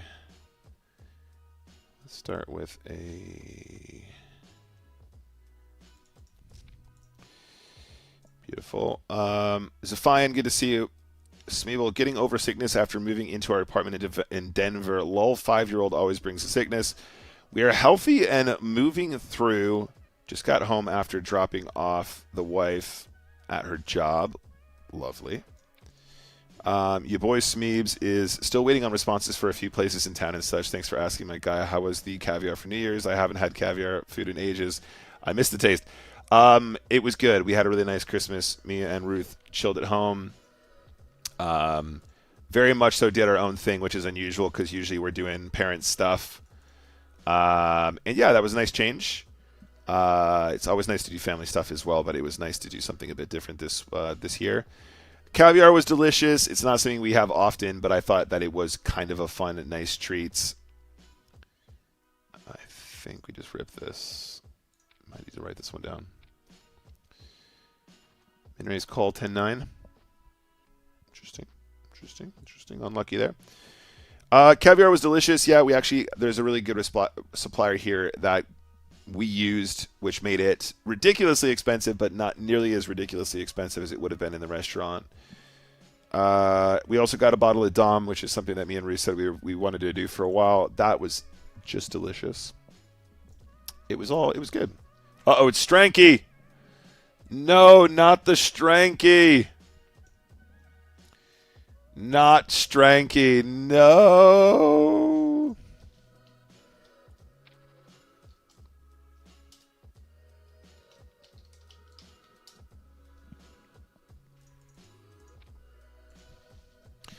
Not the official Stranky, mate. Can't be having this. Game's got reg heavy really quick here. Strank E. Okay, so did we get all the hands from that last game? That's what I want to know. So the first hand in the game was King 8 diamonds. Did we get the King 8 of diamonds? Okay, we did. Then 7-4. Then oh, what happened here? Did I miss? Are we not saving hands? 7-4. 9-6 of hearts. I'm missing hands. What? That's not cool, dude.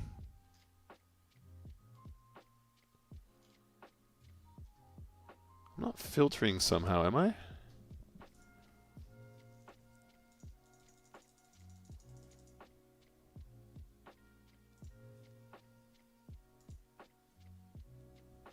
There's no filters on. This is annoying.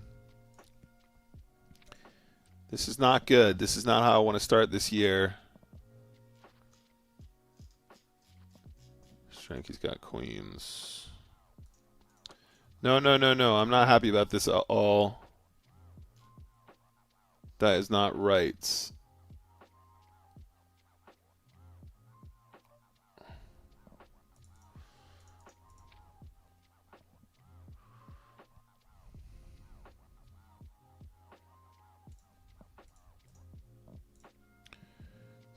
Stranky! Oh no, not again. Oh, too soon. lost to the tens anyway.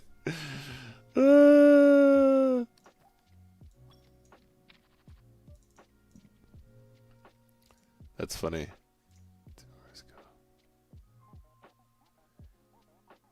This is not cool, man.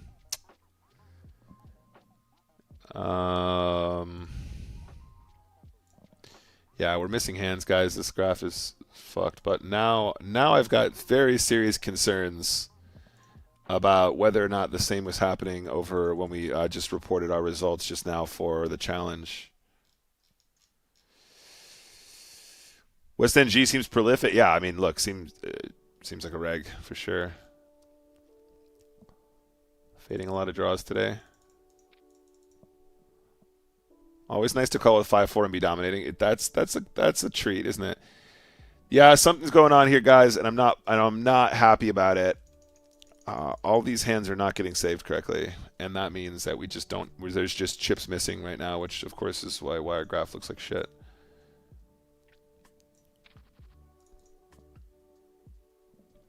Unless maybe they're only that's ridiculous. They track every hand. They're not going to miss hands just because they look bad.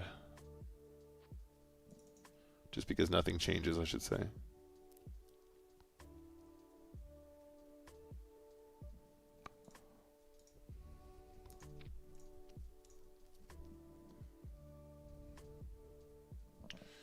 All right. Ace 8s. No good.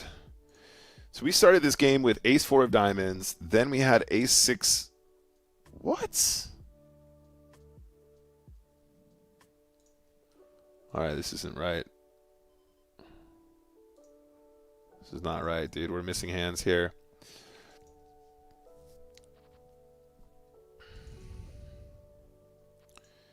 Unlucky with the Jack Tray. So, yeah, this is not right. 8-7. Okay, we started this hand with Ace 4 of diamonds. Refresh this page.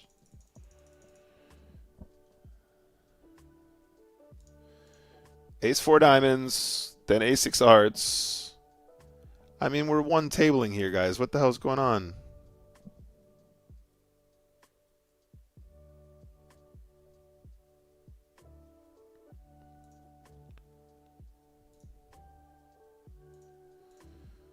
Let me do it like this instead.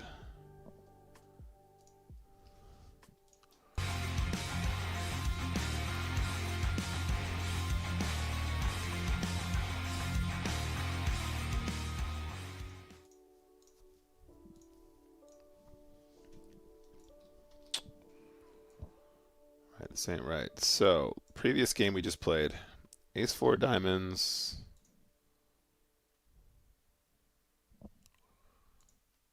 Wow, just like missed 2 hands in the middle.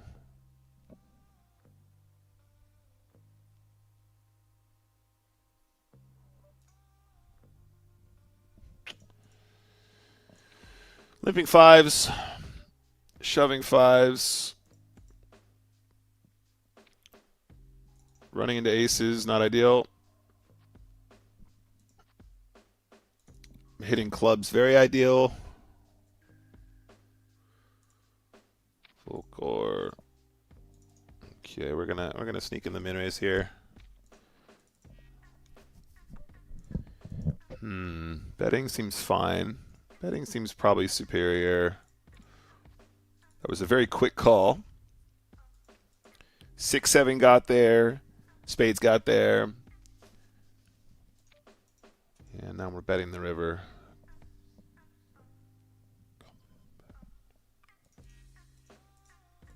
Okay.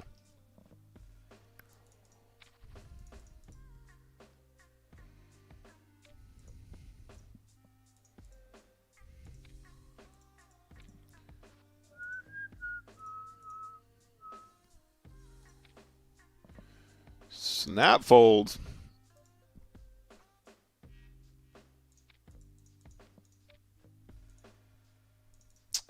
We're calling this one, guys.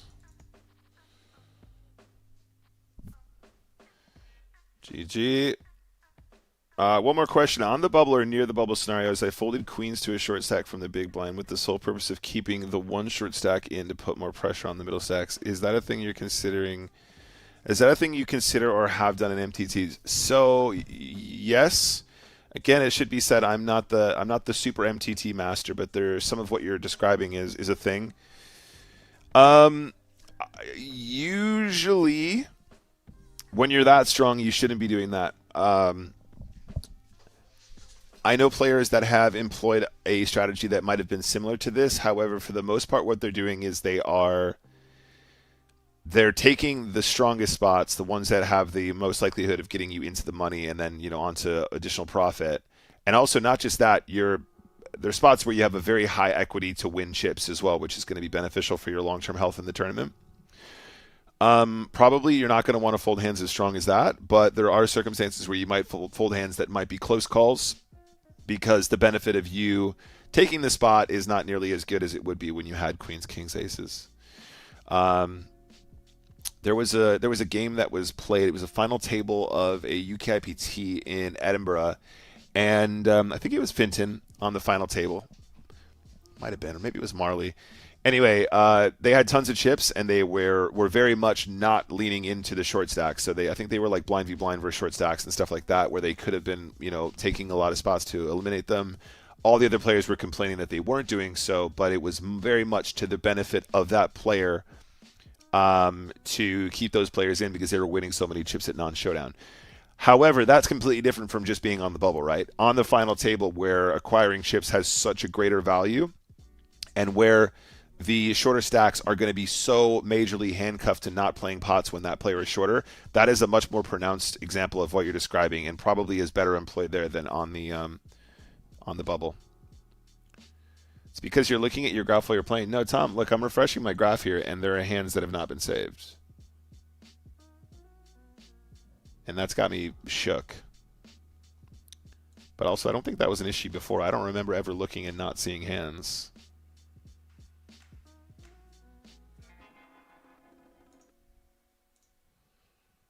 Session today, apply.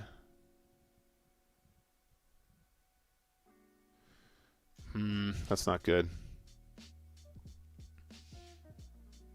It's a safety to keep you not looking until after. Dusty Truth, good to see you, mate. How you doing? What's up, Dusty? I don't know this guy. We're gonna limp. Chiarzo. 4x ISO is very large.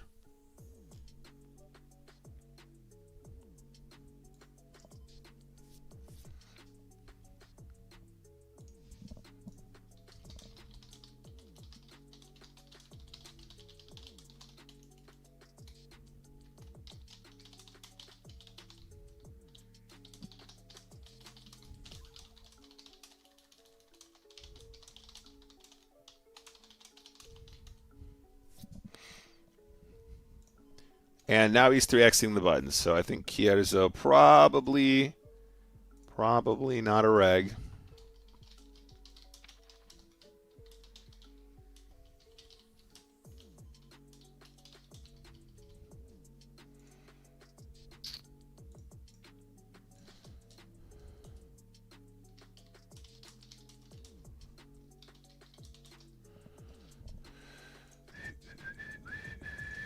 Oh, straight into kings.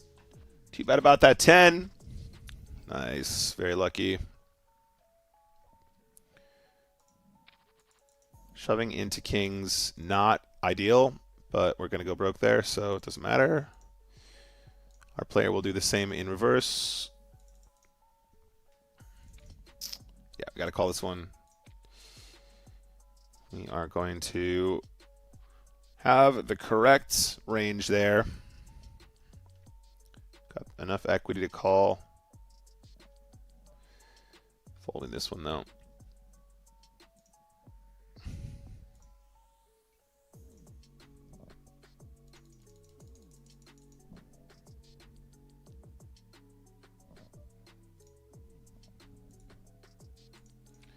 Not good, not good.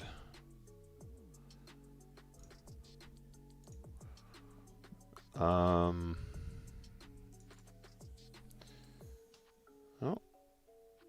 Double reversal. Heads up against Kierzo.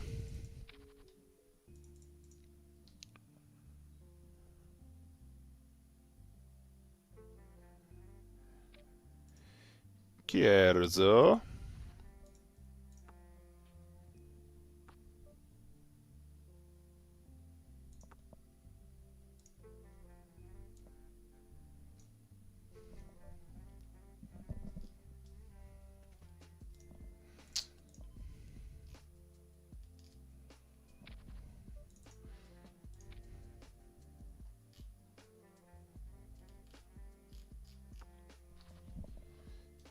Top pair.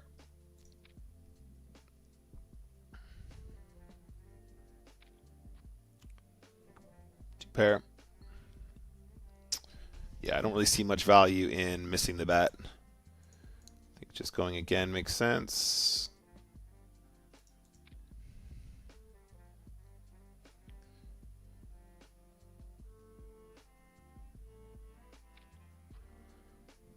Not the worst runouts. Can get called by a 5, can get called by an 8, can get called by a tray. Can get called by a worse 10. Is it worth the time bank, guys? Does it work on Kierzo, the time banker?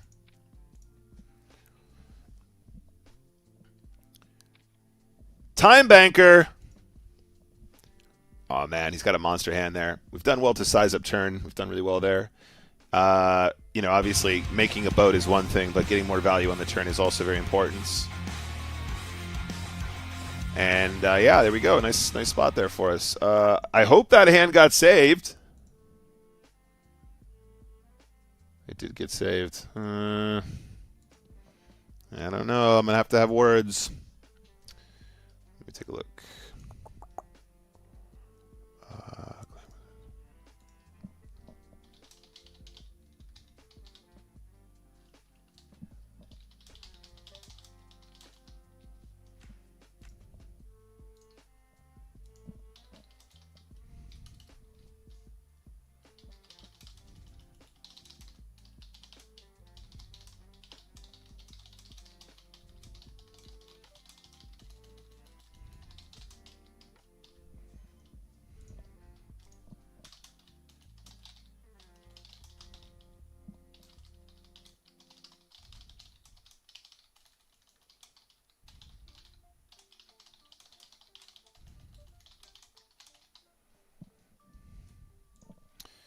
All right, let me send my log files here. Tools, or is it help? Log files, zip and save. Yeah, I can sneak in here still. Definitely just want to bet flop. Definitely want to bet turn. We want to keep the king highs in here, so that going like this is pretty cool. And then on the river, I think we just go again, nice and small. That's unlucky. We obviously do fine, assuming our opponent doesn't make the same hand as us.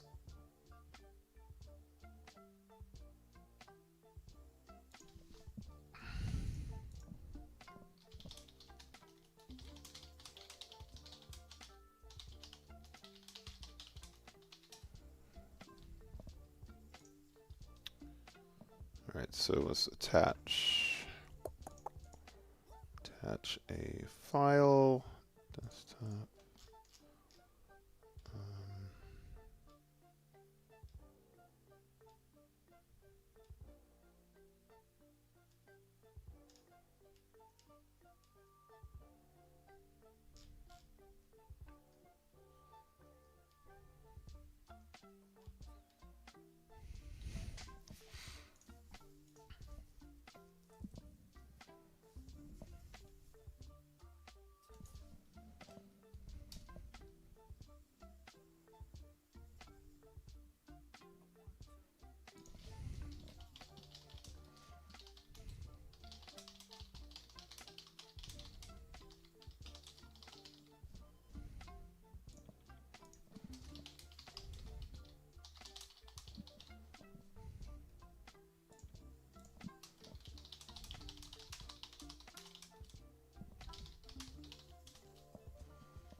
All right, it's Kierzo. Kierzo checks. We take a stab on the turn. We try the turn instead. There we go. More information for versus potential Kierzo. Jan Mistu says, hello, Nick. Sit and go player here from France. How you doing? Why don't you play more than one table? Is it for the stream? It is for the stream, yes. So I don't know if you caught it, Jan Mistu, but we did a challenge last year. We played 5,000 games. I wanted to do most of it on stream, so the target was actually quite small. But we introduced some more multi-tabling as we went on when we needed to complete more volume. Traditionally, though, I'm a spin and go streamer, and people have always given me feedback that they preferred when we did less tables. So this year, if I do another challenge, I'm going to try and move up in stakes and keep it looking something like this. Shit, sorry guys, this is not the right table. Sorry about that, guys. Yeah, we were in the middle of a game. That was the replayer. But Jan Mistu, back in the day when I was playing spins full time, yeah, I would play up to 4 tables, reg speed, up to $100, 100 euros, depending on the site that I was playing on back in those days. These days, as a PokerStars ambassador, I'm grinding only on stars.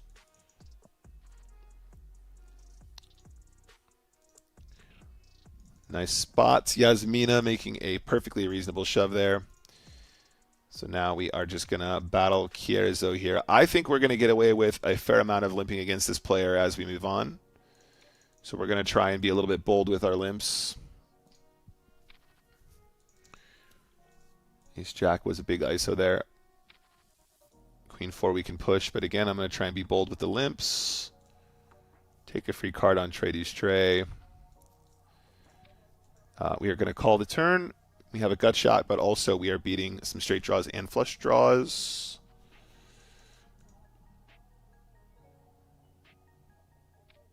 And we'll reassess now. This would not be the most insane call, because he's really only going to make this bet if he has, a king high flush draw that made a king or like a tray. And I do think when we're blocking and unblocking spades, this might be reasonable. Nice hand. Yep. The tray makes the most sense in terms of like what would be directly obvious that would make that play. But they will have enough missed flush draws and straight draws that I think that the call is cool here.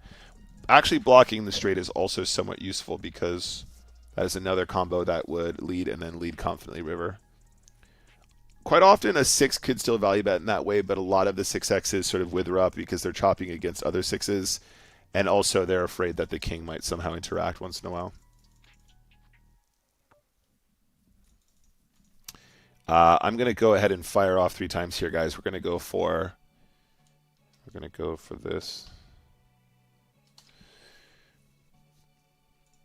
I'm going to bluff 3 streets here.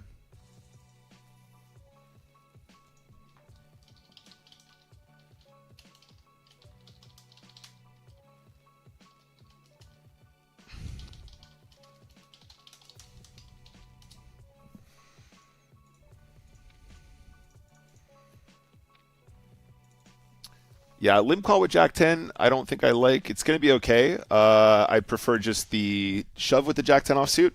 If you have Jack 10 suited, probably still going to be a limp call. Jack 10 suited has much better playability in limp pots, though, of course. So we get the chips in good. Unlucky there in the all-ins.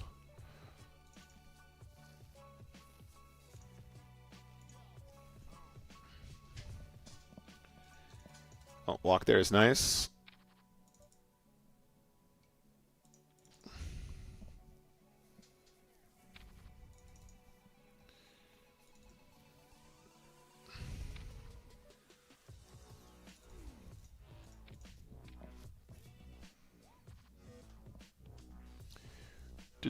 Spade. Let's go. Yeah, the king deuce push there is mandatory. Running into 5s is whatever. Doesn't matter.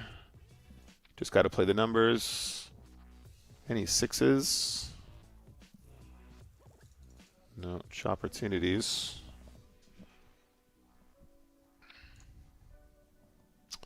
And this is a spot where we're probably going to we're meant to be pushing probably a bit more often. Against this player, I'm going to limp call the Jack 10 suited, though. This is more appropriate than the offsuit Jack 10 that we saw play just a moment ago. But we are going to go broke there regardless, right? So the outcome is the same. You can shove Jack 10 suited profitably. The limp is going to be better against players you think you can play against post flop from position with greater fluency. And then if we limp and get checked, if we limp and get shoved on, we have way too much equity to want to fold that hand.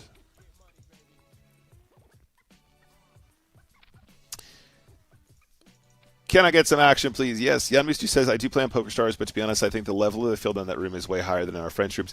Honestly, I think that might be true. But I've always preferred playing on Stars, even prior to being an ambassador. And I do think that in the near future, we are going to see, I'm hoping that we are going to see an increase in the traffic on Stars in general. In the next coming years, and I think that will assist a lot. But I've always preferred just being on Stars, generally speaking, anyway.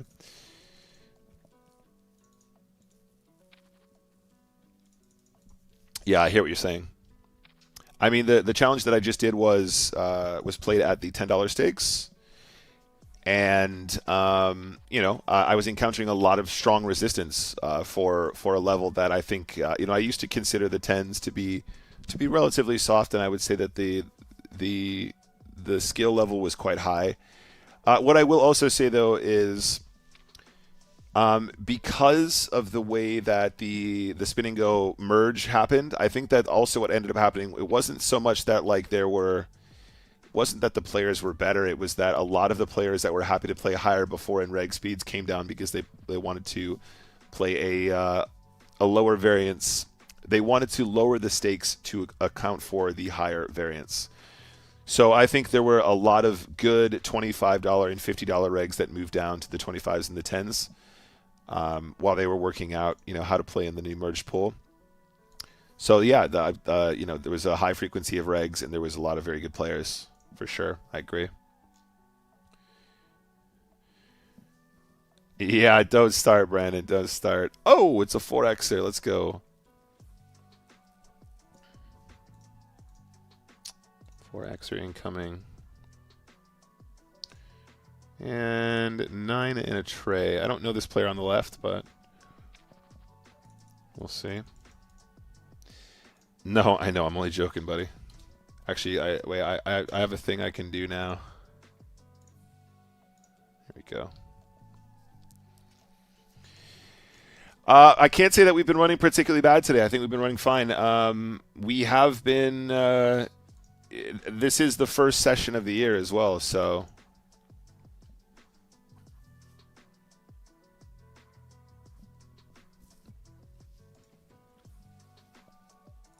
You know, this is the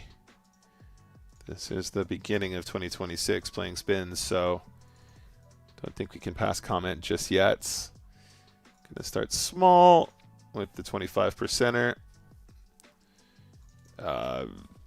This is an interesting spot to get raised. I would be surprised if our opponent has an ace here, so I guess we're calling. I would say that's a particularly bad turn, though. A lot of the raises on this flop are going to be sort of semi bluffs and hands that have equity potentially on turns.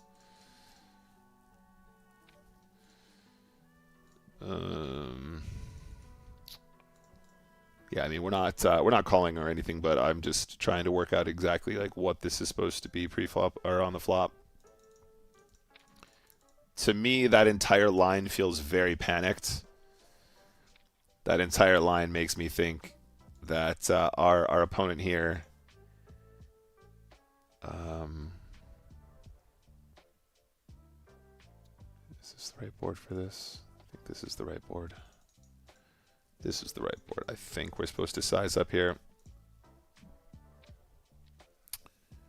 We need to do more work on these. I feel like every time that we've taken those spots with the larger sizings, we've been raised. But also, it's hard for them to be doing that as a bluff, so I think maybe we have actually found out where we are quite quickly.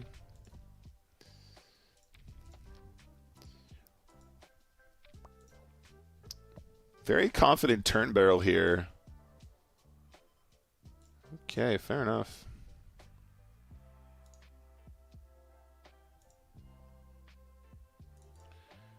Definitely a push.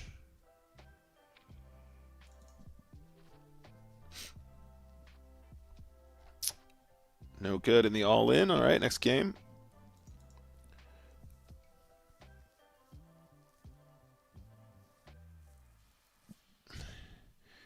As Fine says, I would love to see Stars get back to somewhere near its former glory. GG is fine and everything, but the UI feels a little cheesy to me. Doesn't seem nearly as customizable. TLDR, Stars fanboy. Fair enough. Fair enough. You know, one thing that I really missed that I totally get why they've taken it away. One of the things that I really missed was back on the old Stars client, you could set your own backgrounds. You could upload photos, and it would like sort of stretch, or you could make it tile like it was a Windows desktop kind of thing. That was always super fun. Oh man, calling with Ace-4 feels like it really sucks here. Shoving is definitely going to be part of GTO. Let's just try that. Let's give that one a go. And oh my god, it was the best shove of my life. It was the best shove of my life.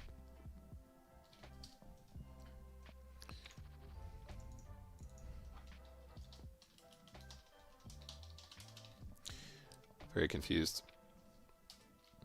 Min raise call 15 button. Call shove button multi-way 15 effective was queen 7 off for some reason. And let's min raise this one. We're not calling a shove. Yeah, that was I used to have this it was like a textured background, but it was like giraffe skin, you know, like giraffes have those sort of like spotty textures. I had that on my backgrounds back in those days, and I loved it. I loved turning on Stars and feeling like I was playing in my own personal dashboard. First time chatter, Mickey Graham says, "What's your views on the whole leaving one chip behind in live poker? Is it just a case of being effective in terms of buying more time on the bubble or a pay jump, or are there other situations where it would be positive?" So yes, it is a thing for those reasons, but there are other circumstances as well, Mickey. So leaving one chip behind, for the most part, is to do with time wasting, or maybe not even time wasting necessarily, but remaining in. So generally speaking, it is fairly frowned upon when we are leaving one chip behind, and the idea is that we're going to sit there and do nothing for 10 minutes and allow, other people to make mistakes. But also, if it does mean that we're doing it in a reasonable amount of time and there is another encounter, then obviously that is to your benefit, right? So time wasting, perhaps slightly different than, just remaining in to see what's going to happen. This gets more extreme the more extreme the bubble, though, right? So let's say that they're doing that because there's a pay jump. It's probably worth something, but it's only going to be worth what that pay jump might potentially be to the player. If you are doing this on the bubble of, say, if you're doing this on the bubble of a satellite, that is the difference between did I win anything or did I lose? Because it's black and white. You either satellite or you don't in most cases, right? So doing it under those circumstances, and then 5 other players are all in behind you, is not just time wasting. You're also going, okay, the circumstances have changed, and now I'm guaranteed a ticket, and I shouldn't waste this opportunity to remain in the event for that value, right? Are there other circumstances where it's a positive? The answer is yes. Although it kind of is in the same vein. So what you might consider, this is annoying. Unlucky. All right, let me mark the king deuce as well. We're shoving king deuce off there 100% or most of the time. However, we are king deuce suited actually might have been a check back because it plays much better as a pot there as a check. So you're doing the one chip thing because you want to waste time. You're doing the one chip thing because you want to remain in to see what's going to happen. So you still have the option to fold, even though that sounds kind of ridiculous. There are still circumstances where that's supposed to happen. However, also the other spot is you can do a version of that where you're not leaving one chip behind, where you leave yourself with like 30% of your stack or 20% of your stack. And on final tables, that's where you see that most. In fact, half stacking is also something a lot of players will do. So if you're in a situation on the final table where you want to commit as many chips as you can in order to look as strong as possible while also carrying the actual real threat of being all in against a player that wants to run it with you, you can do so in a way that says, I'm putting in half my stack, and that means that if anybody else wants to go all in, I'm definitely going to call. However, I'm putting in half my stack, and if 4 players go all in behind me and I can pay jump and ladder and whatever, then I'm going to allow that to happen without leaving myself with no playability thereafter. So there's a couple different versions. For the most part, the one you're describing is basically to buy more time. But I think there is reasonable cause to do it, and there's a way you can do it that is not, as like kind of crappy. It's a thing, like, right? It's a game of survival. Doing things to survive is what you're supposed to do. We had an event in it was at EPT Paris. We had a player take a bad beat, and he was so pissed off about the. It wasn't even a bad beat. He got like hero called, and it was like a sick hero call. He was so upset by the fact that the guy called. He was like, I think it's like you should never call there. This is for your tournament life. You're like, this is terrible. He was so pissed off, and we were like, 20 minutes away from the end of day. He had a stack of time banks about that thick, and he said to the table, I'm going to use all my time banks so that we get to the end of the day because I don't want to play another hand. And he literally just sat there and just used time banks like with no intention of playing the hand. When people are doing that, I know that's not exactly the same, but when you see somebody be all in for everything but one chip and then they use every time bank, that's when it starts to kind of piss people off, and people aren't a fan of that.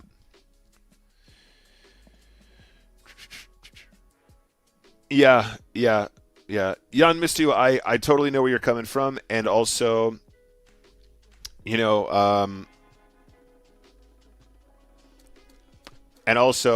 think that there might be a clever way for that crossover to be beneficial on stars in future as well. But that's not up to me. It's not my area of expertise.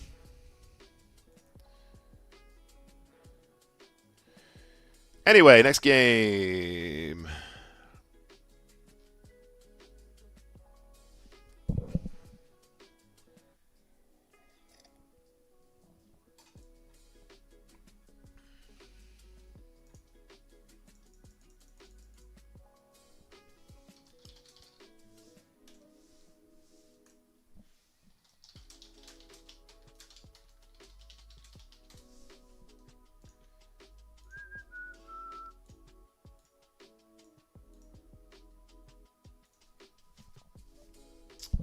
King of Poker. I'm pretty sure Sexy Genius is a good reg as well. Nice answer. Running into nines never fun. Never fun there, but all good. Next game, we're gonna do that thing. We're gonna do the same thing there every time with that combo.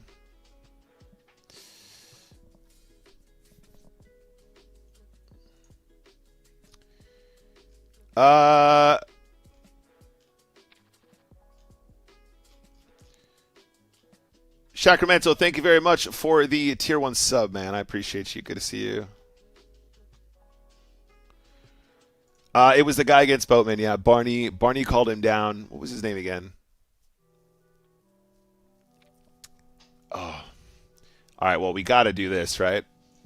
There's no chance we avoid this spot. What is he doing? Oh, the click back. All right, nice hand. Well done. Yes, it was the guy versus Boatman. Eric Afriat was his name, I think. I believe that's his name, Eric Afriat. Eric Afriat, yeah, he triple barreled into Barney, who called him down with, I think it was top pair, mid kicker.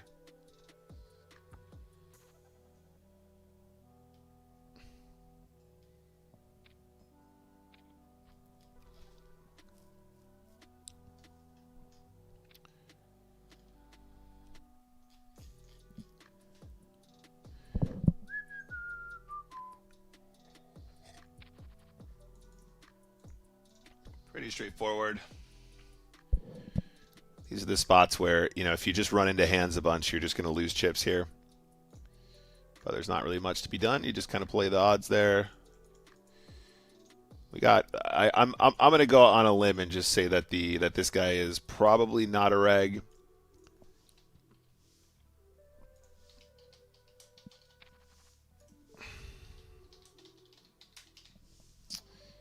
We take this one as well. Min check raise BVB 15 effective was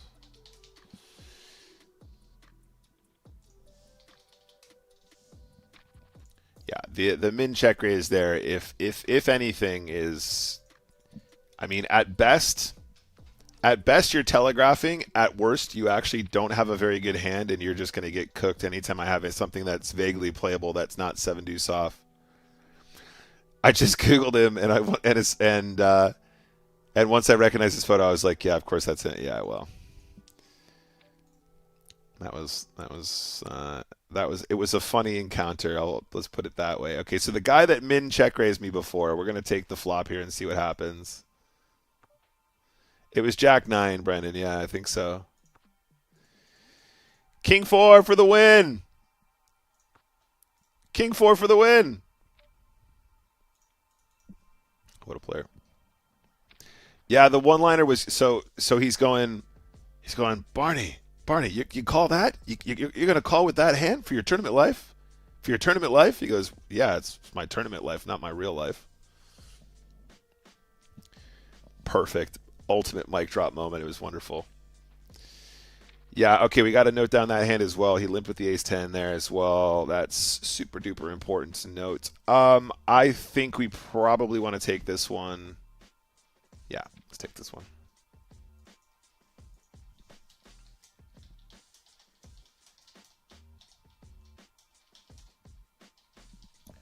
Yeah, it's only for a couple chips here as well. So because the player on the left was particularly short, taking that spot, actually, it feels a lot worse, because when they do wake up with the dominating hand on the left, it's not for our tournament life. It's for my tournament life, not my actual life. Are we going to bluff this turn? Are we going to bluff this turn? No. And are we going to call? No. You actually busted Barney in that tournament on day 1A. Well, he had the last laugh, Brandon. Who had the last laugh, eh? Man goes on to win the EPT for like 1.1 mil. True champion. Yeah, this time the trap not as effective. Jable. Yeah, this should just be all in pre-flop here as well. You're giving me too much scope to get lucky.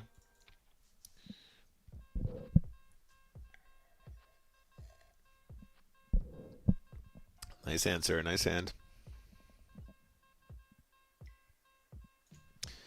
He busted him in at 10 p.m. and then he got back in and then never busted. That's the trick. That's the trick. Never busts. All right. Well, what I will say is I'm encountering a lot of very good regs that I've seen before. I'm encountering a couple people that I'm pretty sure are regs because I recognize their names from somewhere, which means I might have played them in a previous life. We are also encountering a fair number of wild peeps as well.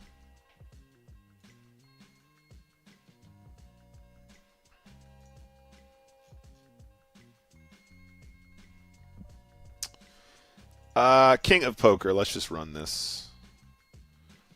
The King of Poker is too good. I'm just going to shove when I know it's profitable. Can I get an Ocho? Ocho!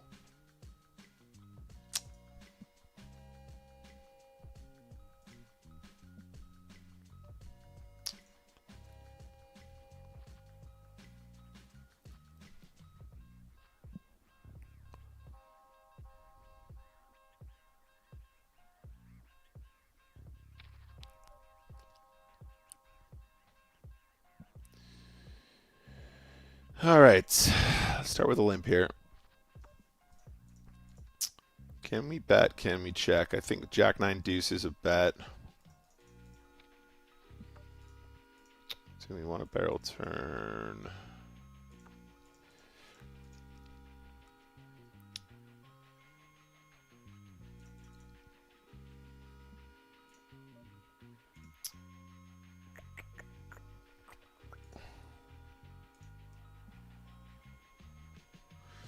Oh, it was the same as the Del Foco hand as well. The guy just like rips it in with a billion, with like 7 tray off or whatever it was. That was a crazy one.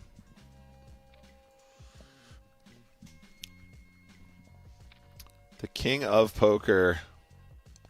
King of Poker is gonna cook me here. What's the size? We are at 8. Let's do this.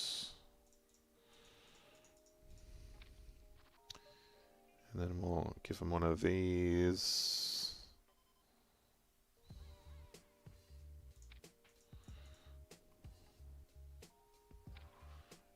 And then we'll give him one of these. And then we'll give him one of these.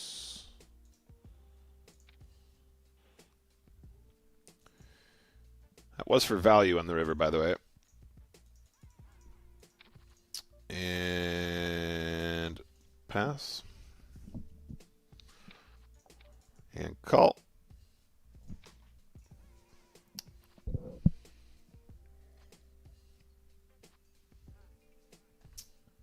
Nice hold.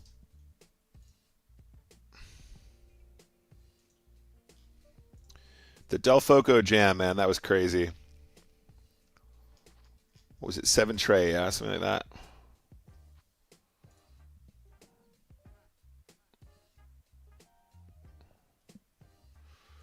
All right, $50. Not bad. Next game.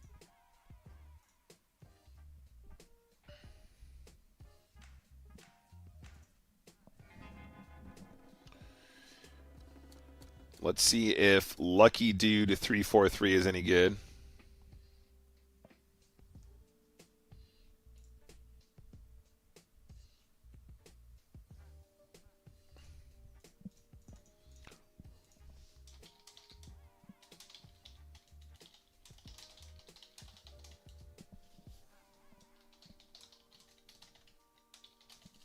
I think.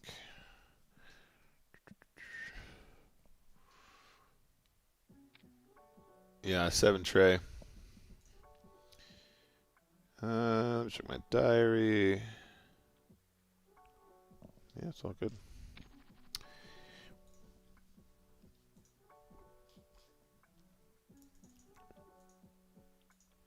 King of the pokers, man.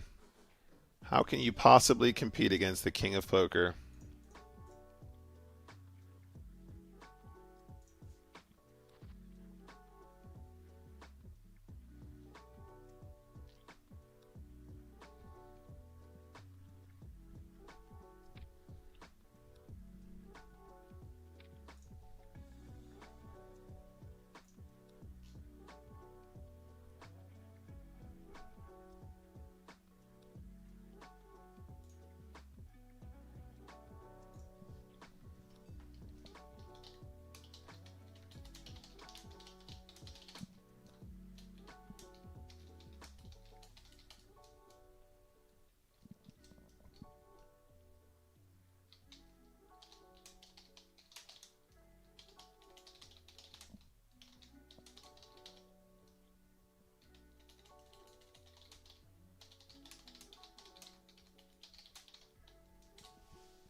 Ace King is a pretty good hand. There's not really much to do here. Just got to go for it. This big blind will call correctly as well, so we will get plenty of action because he knows that we are going to shove the correct range. Unlucky river there. 10 and a 7. I actually don't even know that one. I think probably just call with any 2 next hand. A7 works.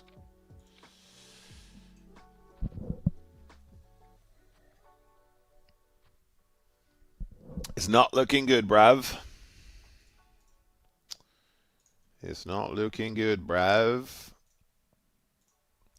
It's rustling! Rustling for $100. Get wrecked, mate. Here we go. Take him downtown. Take the rustling downtown. I'm not being funny. Easy at game 775.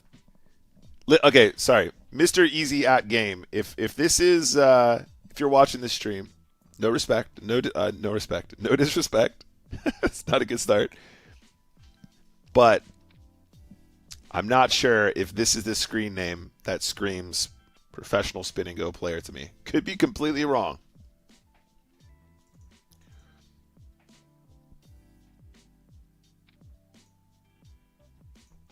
I still don't think this is right. I have played at least 1 million hands of poker on PokerStars. I don't know why it's not showing.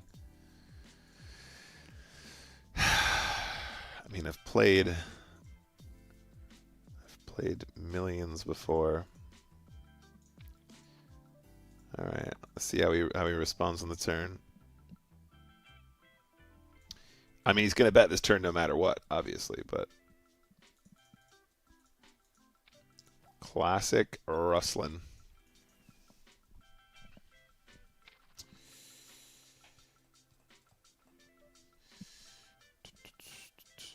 Yeah, Misty says, what's the deal with the 15 big deep spinning goes on stars? Every 2x's become 15 deep. Yeah, so it depends on the stakes. Depends on the stakes. So 2x and 3x are 15s, I think, and then every 4x is 20, but there's also a difference in the clocks. So the games are significantly faster, but they merge the two pools. So Spin and Go Flash doesn't exist anymore. Spin and Go Reg Speed doesn't exist anymore. They put them together. They're a lot faster. They're a lot faster.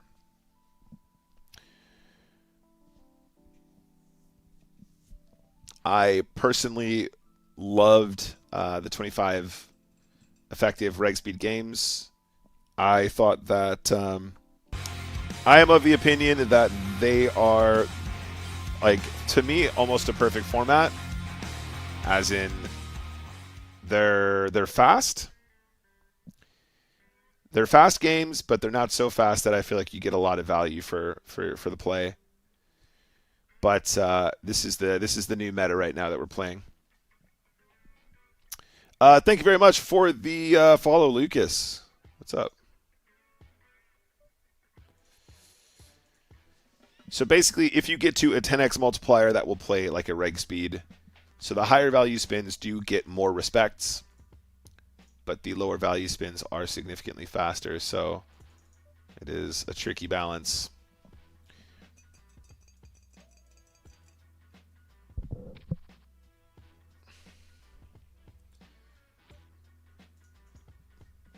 I mean, I can aim Tom, but I should already have him. I should absolutely already have a million at least.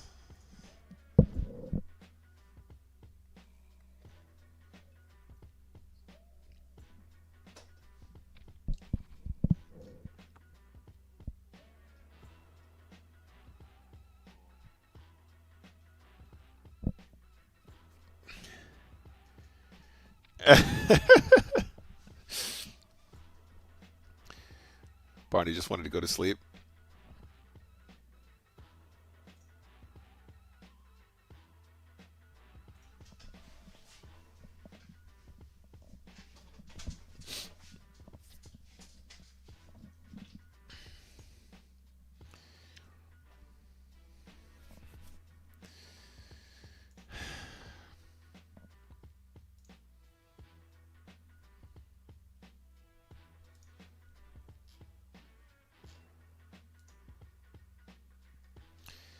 Oh, Frankster, thank you for the pictures.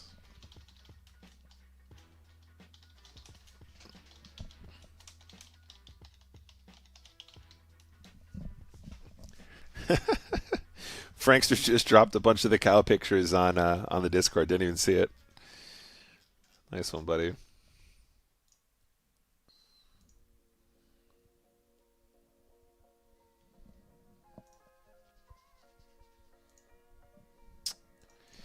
I can't do nothing here. Can't do nothing here either.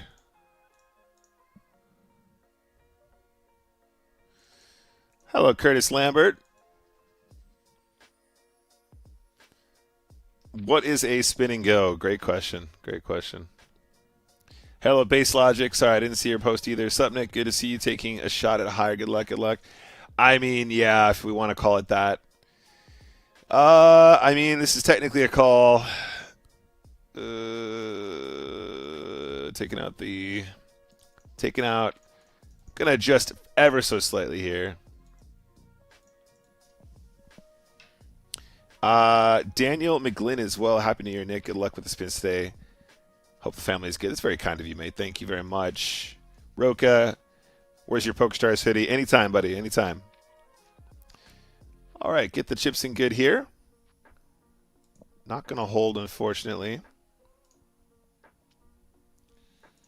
Let's keep playing some games, though. There's more poker to be played.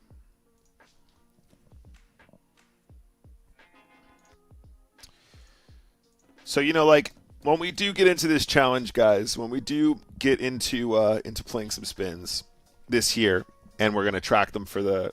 I mean, we might still include these games, right? We can include these games in the year if we want. That's fine. We can retrospectively do it. It won't change anything. I'm not opposed to doing some multi-tabling, and obviously that would be beneficial towards our target to, you know, play more volume. However, I do just feel like the single tabling is good for stream from an entertainment perspective. A lot of people really like that we can take our times and kind of talk about stuff. Funky Soul limp the button here.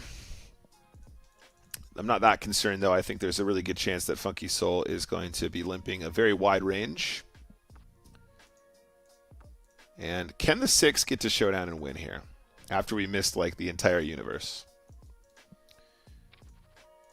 Like, give us a Diamante there.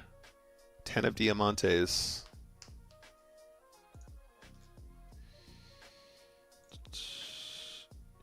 Jan Mitsu says, I think if they buff the X4, the chips you are going to win on these will be better than the ones they remove from the X2. I'm kind of with you on that. I do think there's a way. I mean, there's a balancing act, right? I personally would love to just have longer games in general. I would prefer that we have longer games across the board, but you know, it's like swings and roundabouts, right? There's a way to buff all of it.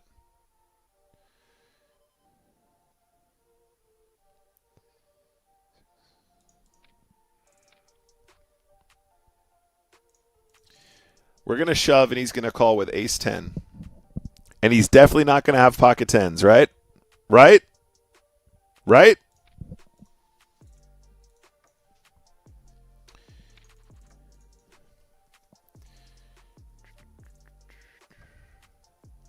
Sometimes hell, sometimes heaven, that spinning goes. Very wise words, wise words. Gone, fold. Queen 9 is a very reasonable call. 4-5 Diamantes, very reasonable push though also. This will be in all in. Where are we at? Yeah, this will work. This is fine.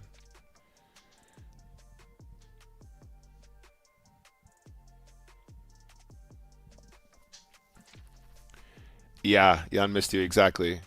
Exactly.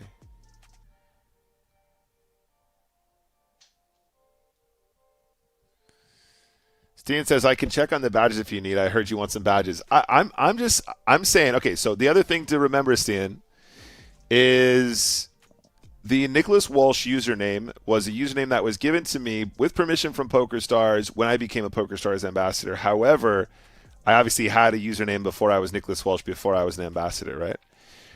They said that they transferred the hands from there, but I don't know if that's true.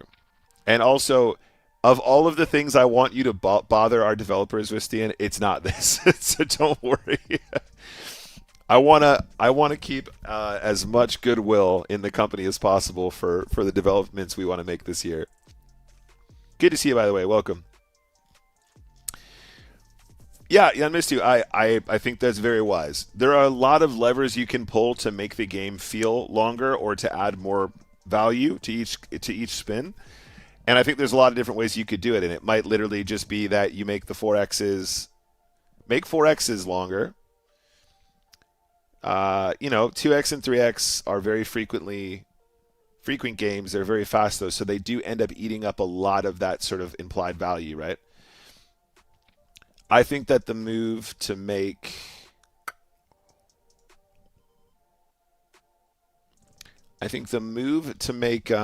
10X is the closest to reg speed. I think is the bit that for me it feels too far away. Although 4Xs there is a reasonable amount of play. Yeah, can't fold this hand, guys. Too much equity to fold for 3 bigs. 7 on the river.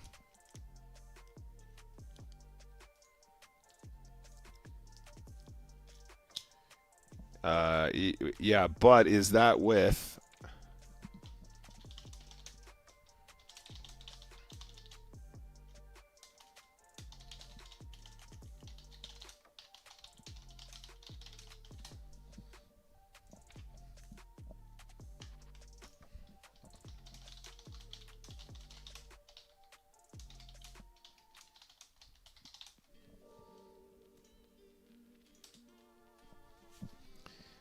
$50. Let's go. Next game.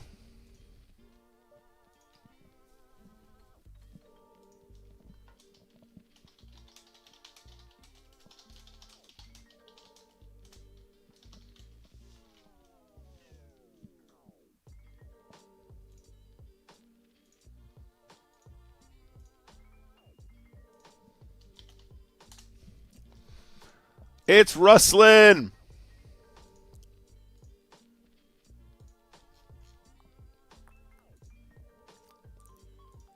What's Rustlin throwing at me? What's Rustlin throwing at me? The Strag throwable is such a troll. It's great. The thing is, like, we all get where the Strag throwable is coming from, right? But a bunch of other people are just going to be like, what is that? It is a very random one, isn't it? It's a very, very random one. This is an interesting spot, guys. We're probably actually supposed to do a fair amount of calling here. We can look this one up tomorrow. That is the worst possible turn. But we could also give him a Rustlin special if he shoves this turn. How badly do we want a hero call with King 10? He's going to have all kinds of stuff we beat here. Should we give him a rustling special hero call? Rustling special. He's going to have Queen Jack of Diamonds. You ready? You ready? That's a sad story. Nice hand, buddy. It's a really good push, though, by the way. A lot of players react differently to the ace turn.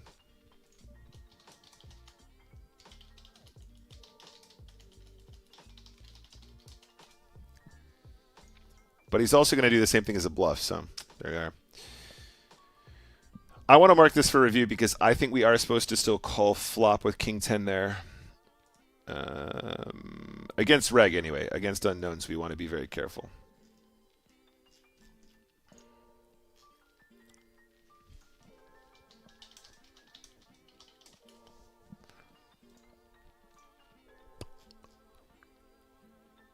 What badge do you have? I've got a badge up to 250, but it's more than that.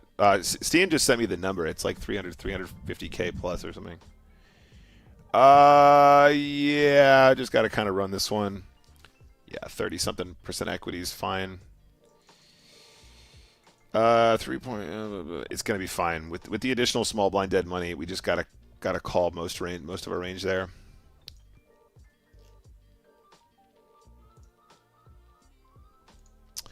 Yeah, it's like 350,000 right now apparently, but it's actually closer to 400.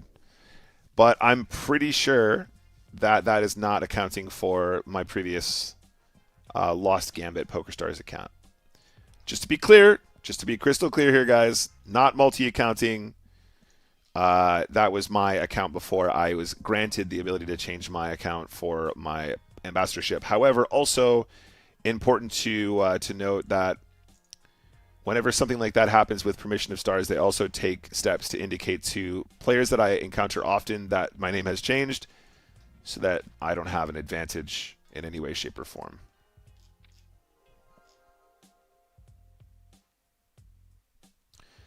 I think the fact that there are more 2x than 4x and going from 25 to 15 will considerably lower your edge, make your win rate lower. Yeah, definitely, for sure. And the volatility increases as well. Yeah, that's of course that's the case. Yeah, no, that's not up for debate. That's just true. Let's just, if we're gonna get value, it's gonna be a 10 or it's gonna be spades. So let's just size up here against this player. And if we get check jammed on, we're usually crushing. It's somewhat problematic because our opponents will have quite a few suited hands they want to call with here. So we could potentially take a card and then catch a bluff, or take a card and then catch a perceived value bet on the river. That's a pretty good run out usually. We won't be folding river now. Okay, so now I guess they're going to have ace high, king highs. So that's what we're going to target. Nice.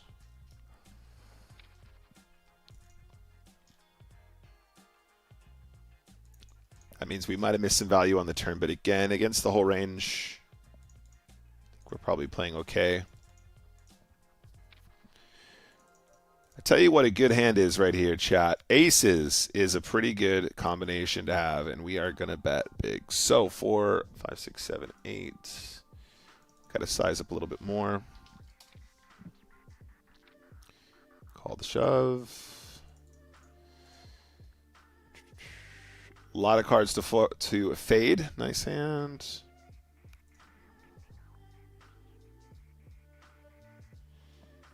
And then we're just going to push the ace-6 here.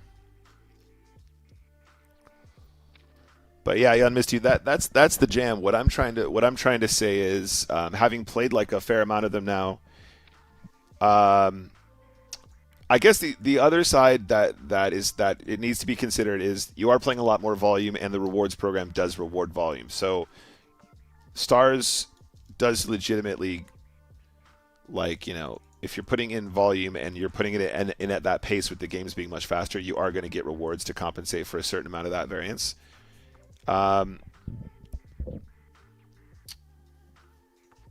However, aces and fives with a king, huh?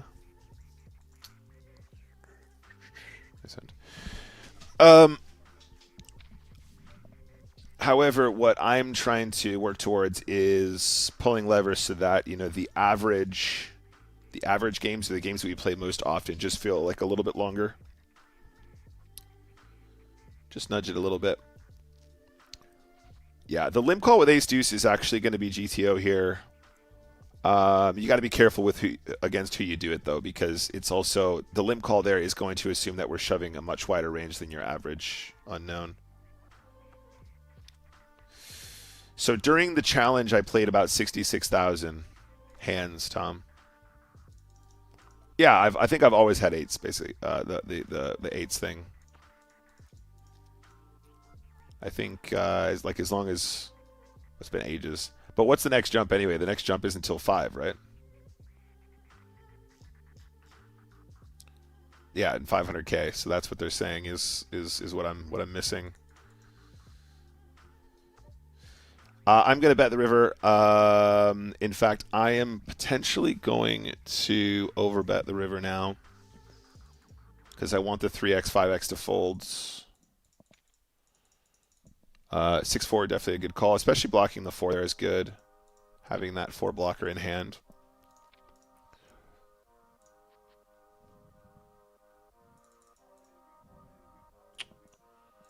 Shit, river.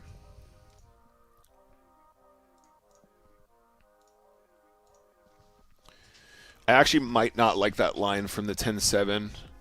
I think we can bet flop, and that would be fine. I think that checking flop is also going to be okay, but the river, we probably end up getting called a lot more than we'd like there, to be honest.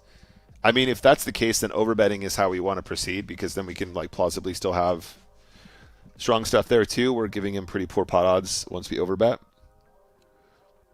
The 6-4 hero call is very good. And I approve of that.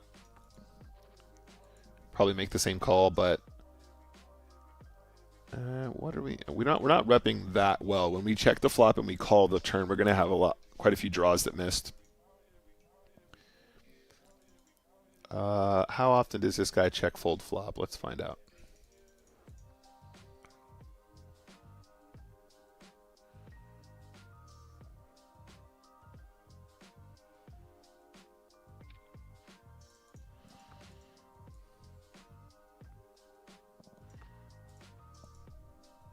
Six might be good. Is it good enough to value bet? I think a 10 usually bets this river. He can still have a 5. He can still have ace high, king high that hero calls. I think it's good enough. Yeah. Lovely stuff. We got called here by king deuce of diamonds.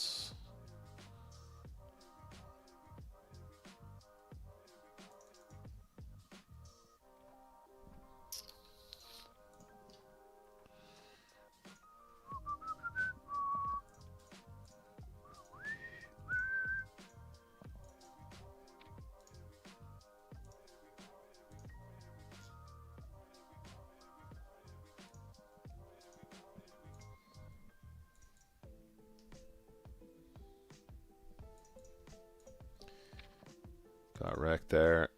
What was the action? Shove call. Yeah. Could go either way there. Take a flop. We have played a fair amount with easy game now, right?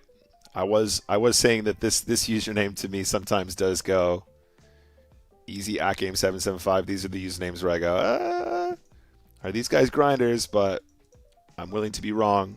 I think there's a chance easy game is about to become our nemesis. After I said that confidently. Stupid me.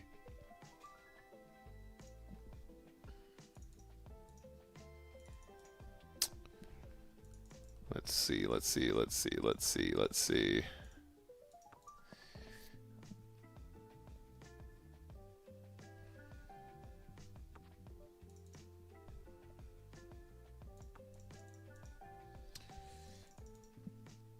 Jan Mistu, it's workable. It's workable.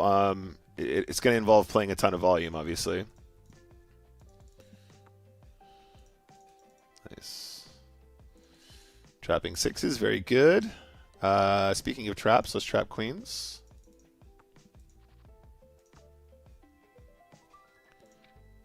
Yeah, exactly.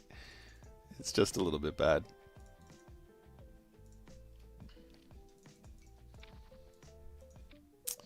So this will be part of our large ISO. It's 12, 13. Let's do that. Large ISO range. 1/3 stack ISO range. And then we're going to get really, really tight here. I'm going to call a jam if we need to. Going to sneak in a trap here. Otherwise, we play a disguised ace in position.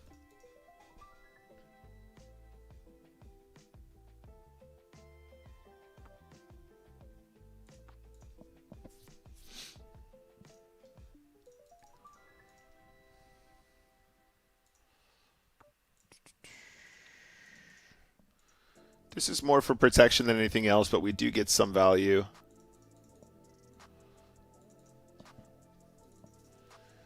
They are kind of one and the same occasionally. They can be both. 10, 8. Take this one to the flop. Once we hit the Ocho, we're going to do some check raising here, guys. Okay, let's just lean into this the way we would usually. And this is a dangerous river. Our opponents can have a king that they check called the turn with. High cards would like to play this way quite often. Let's see how we feel on the river now. Sometimes we'll catch a bluff if they have missed clubs as well, or missed straight draws. Did manage to get a decent amount of value though.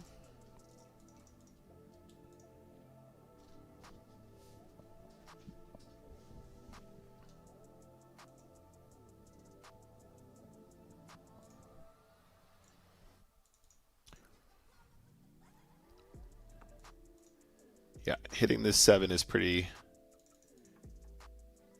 definitely worthwhile bet.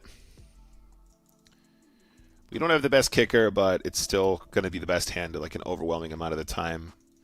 And therefore, we're going to want to try and get value from it. So this is the one I was talking about earlier, guys. I'm going to look this up after, but I'm pretty sure we always have one offsuit king that wants to be part of our jam range, and I think it's king deuce. 2 live cards, no problem.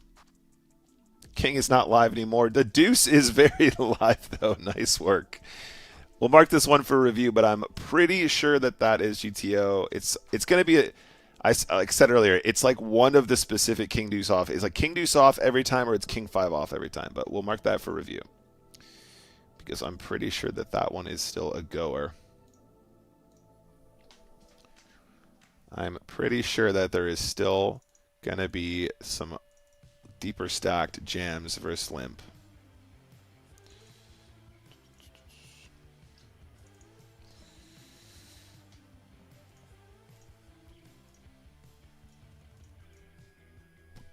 Havanaki, good to see you, buddy.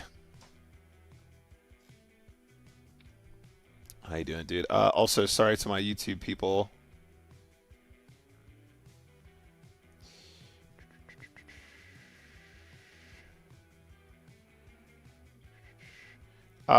Users asking, hi, why don't you size up more with the queens or the aces so you can push the turn? Seemed like a very draw-heavy board, I would have guessed. In both spots, you had a weird turn sizing left. So if I wasn't sizing flop up, that means my intention is to play it for 3 streets. User.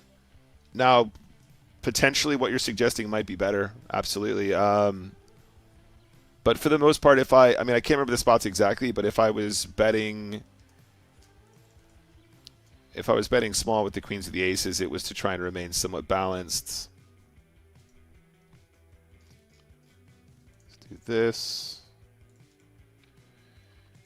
But, you know, if I had a weird turn sizing left, then obviously the intention would be to take it to 3 streets then. Not the intention to, you know, I guess what we might call like E2. So if the size up didn't happen on the flop, then the intention is not to take it and make it into a 2-street hand, right? we shouldn't always have the intention of, if we have a big pair, our intention isn't just always to pile the turn if we can. We potentially want to play our hand in a more generic way that looks like we can have weaker hands in our flop range. Yeah, Misty was saying, are there other rooms in the U.S. for spins beside PokerStars? I don't know, mate. I have an American accent. I am American by nationality, but I've lived in the United Kingdom for a long time, 27 years now or something like that. I can mark him for review, though, buddy. Why don't I do that? I've got a middle pair spot queens. Although, sorry, I'll mark these as well. So there's this spot, this spot. We'll take a look in review. In fact, we're coming up to the end of today's stream, guys, so we'll do review very shortly if you want to stick around. Sorry about the YouTube viewers. I have been neglecting you guys a bit.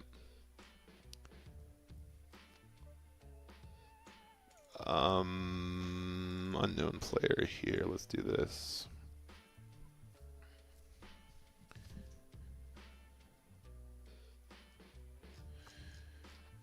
I've marked the queens, aces, and then the queens again. You must be referring to the ones before the ace high flop, though, because I think you're probably happy for me just to bet one there.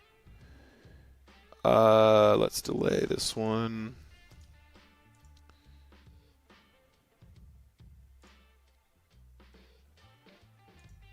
Do we ever get away with a raise on this turn? Let's do this. That actually might be a great river for us to bluff.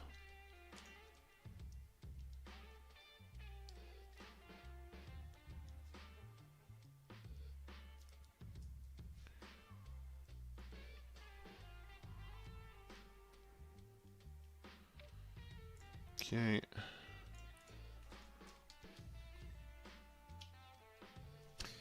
The spot was with queens on 10, 8, 9, two-tone. Okay, yeah. We'll take a look at it after.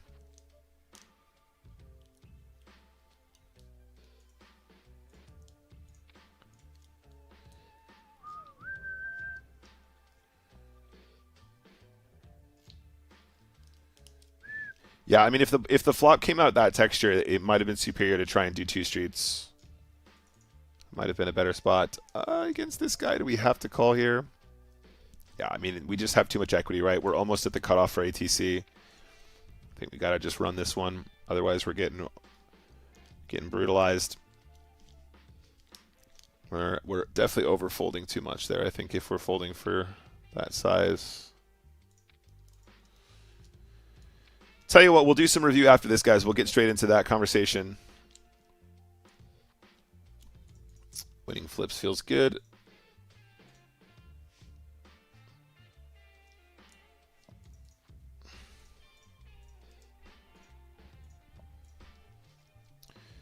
All right, cool. That is a victory.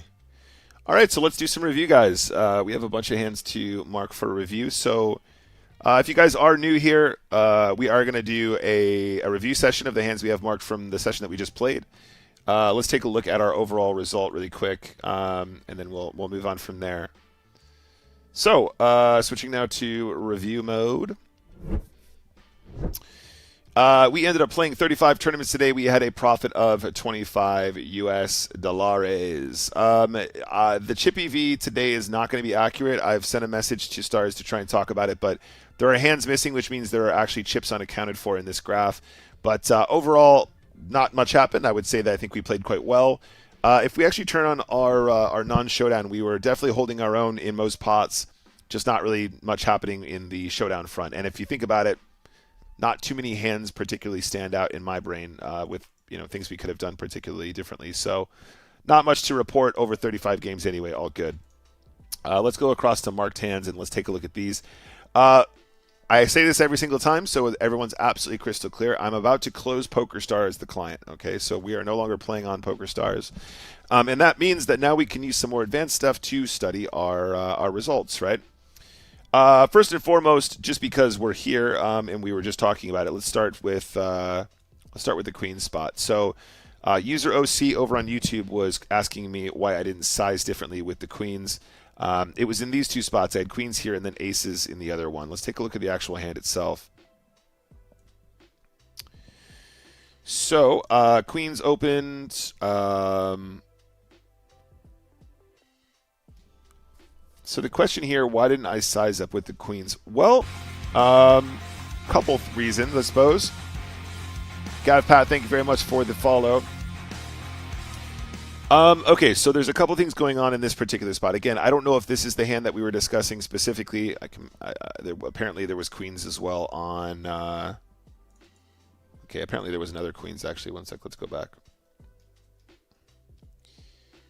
Queens on. I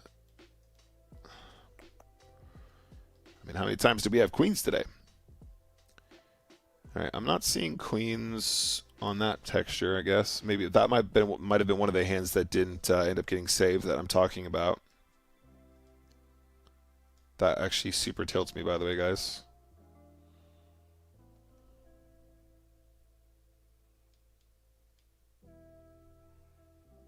Ten, 8, 9, two-tone. Maybe that was the aces spot?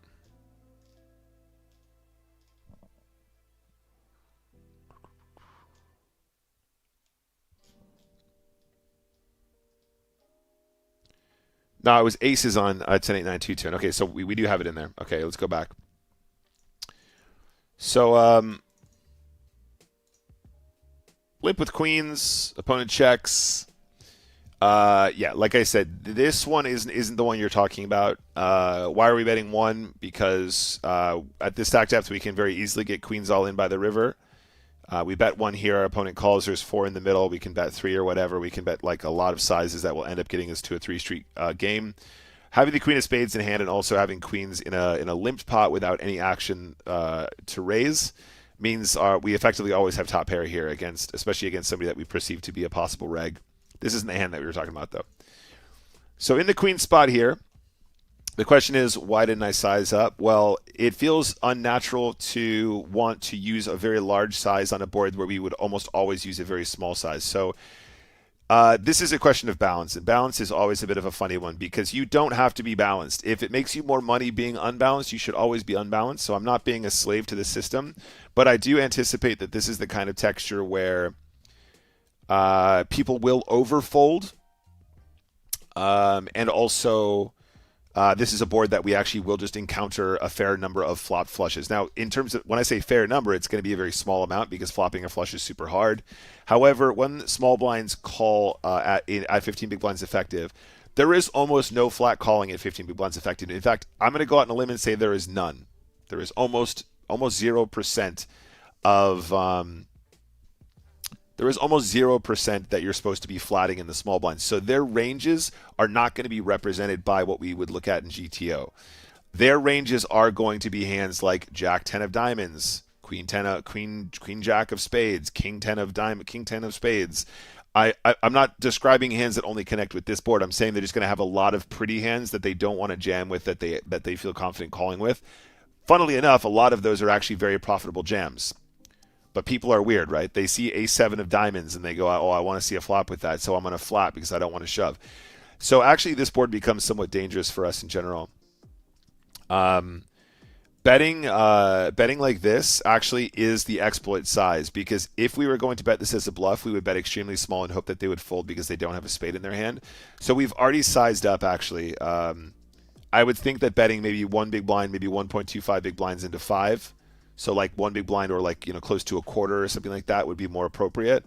So we've already gone unbalanced against this player in the first place. When we get called, they will still have random spades, but then at this point we are somewhat concerned about made flushes that are trapping us. But also, they can have a bunch of other junk that we get value from on a later street. So I think it's not going to change the EV of it too much. If this was like heads up where our opponents will defend the big blind to a min raise with a much wider range that is not going to be as trending towards real, thoughtful, meaningful hands that have, often are suited, then obviously betting turn probably does a lot better after not getting check raised, because our opponents will have like a pair with a flush draw. They will have like king 10 with a king of spades, top pair, 8-9 with the 9 of spades where they've got a pair and a flush draw and they still want to call one more street, that kind of thing. So I think the check here is going to be nice for a couple different reasons. And then once we get here, Like when we arrive on this turn, I'm not that concerned about this being an unusual SPR because I don't think that overbet jamming this turn for 12.5 when there's 10 in the middle is going to be that bad if we feel like it's appropriate to do. But also, it's probably not where we're headed in this hand in general. Happy to play this for 3 streets. By playing this for 3 streets, then on the river, we do end up basically catching a bunch of bluffs here. We occasionally, if they bet like 4 on the river, sometimes they will just have like ace, jack of spades for some random reason, or they will just have king, queen of spades for some random reason. Hands that probably shouldn't be played this way pre-flop, but they absolutely do. And then we end up like losing the minimum in a spot where we probably would have gone broke if we had bet the turn, for example. So this one's fine. I don't know if that was the one that you were referencing, user, but I'm not even sure if you're still here. But let's talk about this one. This is the one that I think this is the one that probably was more interesting. So we had a little min raise here with the aces. Our opponent calls. And once we arrive on this board, the question is, why wouldn't we size up here? And honestly, actually, looking at this a second time, this is probably a good example of a spot where we would want to go bigger. I actually completely, looking back at this now, I think absolutely this should probably be 3 big blinds or full pot. But we'll take a look at GTO Wizard in a second as well to see what they think. As played, we get it in against top pair in a straight draw. We don't actually gain that much EV from this anyway. Because this is... we don't gain much EV from this situation anyway, because once the chips go in the middle, our opponent still has about 50% equity. So in those circumstances, it doesn't actually improve our graph by much, but we do win the actual pot itself. So in hindsight, actually, this is a spot where we want to size up a lot more. It would be interesting to see if the queens differentiate from aces because they do have a gut shot, so they need a little bit less protection. But let's take a look at this at both spots and see what GTO Wizard says. I think both of those would probably be good case studies. In fact, let's just start there. So again, I reiterate, guys, I have closed PokerStars, so I'm now making reference to GTO Wizard, but not while we have PokerStars turned on. So this is strictly for study. And that is important because that is against TOS for PokerStars. All right, so let's take a look at the spot. Let's start with the queens. Let's see. In hindsight, though, also this is not as useful as you will think. This spot is actually not going to be very useful at all, and I'll show you why in a moment. It's all fine and good to go, I copied and pasted the hand into GTO Wizard, and it said that this was fine. We need to make sure that the inputs are relevant, though, and I think here they're not going to be. So let's take a look. Okay. So, this is actually very interesting. So, I want to be clear because I think a lot of times people like the idea that my objective when we do these things is to always be right, but it is very important that I preface what I think is probably the appropriate thing to do and then know that we're deviating. And let's take a look at where we think that we've deviated here. So queens, as a min raise happens 100% of the time, that's all fine. On this flop, just like I said, in order to be balanced, we're probably going to bet something like 1 or 1.25 big blinds every single time on this texture. And I said the reason we didn't is because we're playing an exploit range against this player, and we are going to size up because they are going to have more random shit that they're not supposed to have that they connect with. So this is exactly where we've theoretically deviated from GTO. So we did not bet 1 big blind. We did that intentionally, though. That was an intentional thing that we did. Now let's take a look at why this whole hand is fucked up, though. If we look at the actual solve, I just want you guys to recognize what the small blind calling range looks like because it doesn't exist. Okay? How often are we actually supposed to call in the small blind here? What did I say? I said almost 0. It's 0.3% of the time that you're supposed to be flatting 15 big blinds effective in the small blind. So when we do these reviews, it's not about being right. It's not about showing off or being we're better at playing the computer game. But it's important that as we're talking about these hands, we're drawing a line between all of these individual pieces of information that we think are true. So we said, the problem that I have with this hand is that he's not supposed to be flagging the small blind, therefore his range will be completely fucked up, right? So now, the computer told us, well, you should be betting 1 big blind on the flop. It's It's absolutely irrelevant because the range that it expects our opponent to have in the small blind looks like this, which contains 0.3% flats. And therefore, our strategy against this player who's flatting in the small blind needs to be completely different to account for what we perceive that the population is doing, what this random person is doing. We've correctly identified that we were correct in our assumption that the flats don't exist. And then what we've done is we've extrapolated from there what kind of hands that we think that they're going to have, and then we've worked out what we think is going to be a superior strategy. In this case, the size up is going to perform better because our opponents will have more offsuit combinations, Jack 10, King 10, possibly hands that are like 3/5 of a straight draw with a flop flush draw, that kind of thing, and that's a good adjustment. So again, the computer's not giving us. It's not telling us relevant information here, but it is cool that we are thinking along the right lines, because if we know how regs are going to behave and we know how to study for that and it looks something like GTO, then we need to know how to deviate from that as well. And so this is a really good example of where that exists.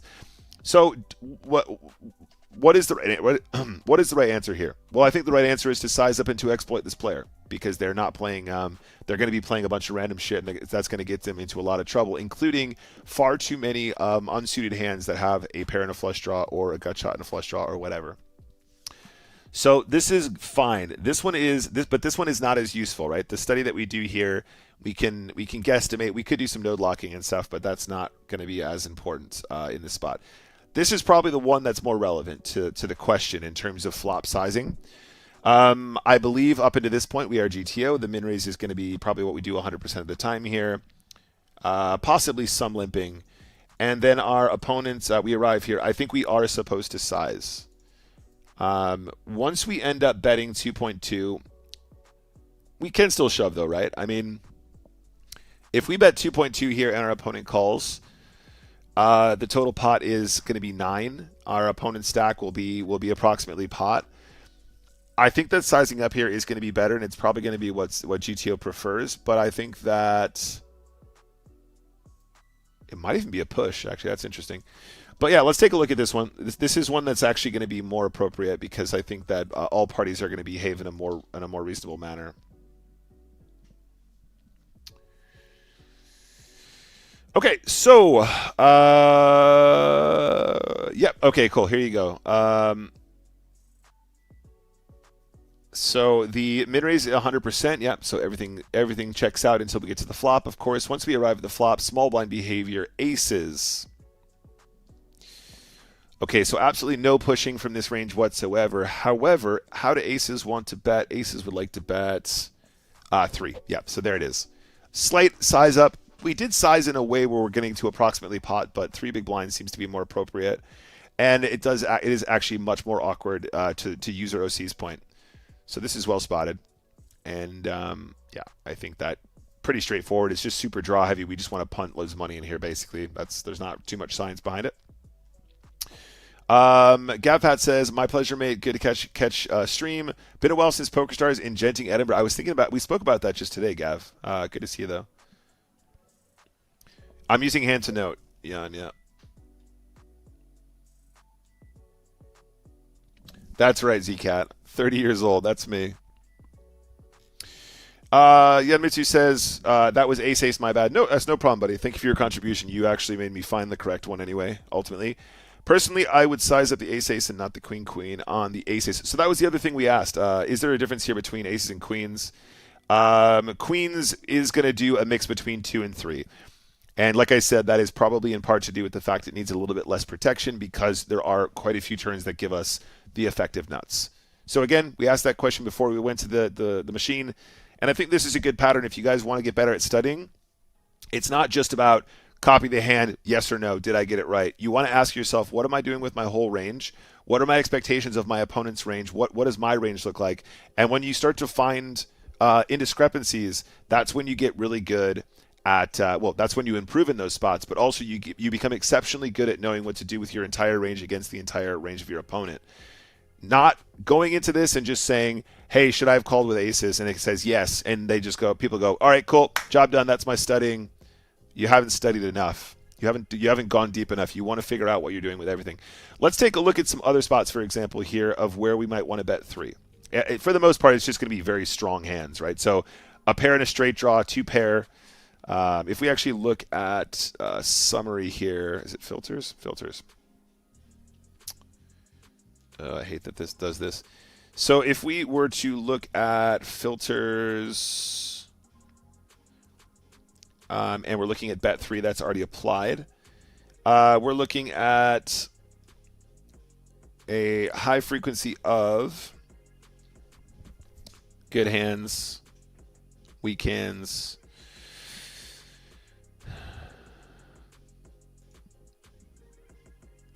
We have it. Sorry, this is filtering for the actual frequency of hands we have. Sorry. So there's actually a very low number of 2 pairs. If we filter again, just like this, I want to know who in the fuck is finding these bets with King 3 and King Deuce. These are the scary ones where you're like, what the hell?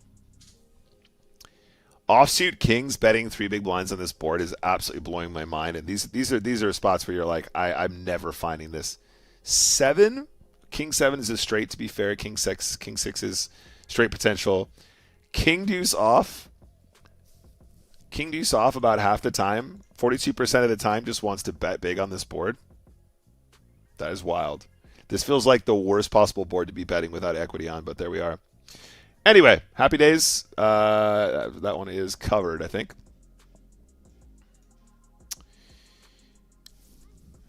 I was thinking 10 big blinds. There might be some limping. Let's go back and look at this spot again. Actually, I wanted to look that up too. So small blinds. This is not the right spot. Sorry. Is it? No, this isn't the right one. Sorry, guys. One sec.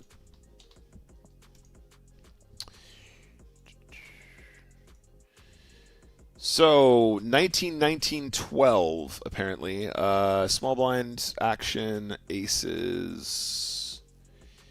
There is actually limping here, yeah. But it's not aces. We want to put more money in here as a min raise. Yeah. This is what it is for sure. Loads of those min raises up there. A lot of those are pushes too. Yeah. As I said, I felt natural to have that as 100%, and it is 100% min raise for aces here at 12 effective. Okay, unmarked hand. Let's do some more here. So King Deuce. A lot of these will just be really simple pre-flop ones. So this is one that again cost us that game potentially. However, like I said, I've done a lot of work on my pre-flop recently, and I have noticed that there is the pattern of King Deuce off being a very frequent offsuit king jam, even as deep as like 15 big blinds effective. So really quick, let's open up the NickWalshTV chart pack this time rather than going through GTO Wiz. If you guys are interested in some really good pre-flop material, I built these ranges myself using simple pre-flop. And if we take a look, if we just zip through the files here, it's really quick to find what you need. We are in the big blind facing a limp. This is the advanced version of the pack, and we are limping at 15 or 16. King Deuce offsuit is almost 100%. 80% jam versus limp at 15 against a reg. 16, it goes down to about 50%. We were somewhere between those two, but we are correctly identifying that King Deuce off is the very persistent jam versus limp. As we get shallower, a lot more of our offsuit weak kings become jams. Another cool feature of the chart pack, and I say feature, it's just a bunch of pictures. It's a bunch of screenshots from the solves that I created, but one thing I love to do that I think is super useful for your education is you're going, I'm thinking about a hand category. I'm thinking about suited connectors. I'm thinking about offsuit kings. How does that change as the stack depths change? And in spinning goes, your stack depth is changing all the time, right? If you say, I want to look up a spot at 15, you can go click, click, click, click, click, and now you're at 15. You can use the keys left and right to basically go 15 big blinds, 14 big blind, 13 big blind, 12 big blind, and so on and so forth. And so what you can see very quickly is how like the ranges like are changing emotionally. You know what I mean? As we get shallower, like what's the general macro vibe of the way things change. And the more yellow we see, the more likely we are to be jamming these combos and so on and so forth.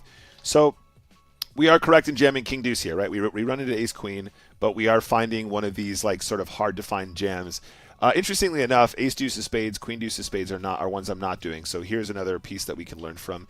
In fact, Queen Deuce of Spades just loves to jam versus limp apparently. In fact, 15. Let's do 16. 17. It's about the same as king deuce here.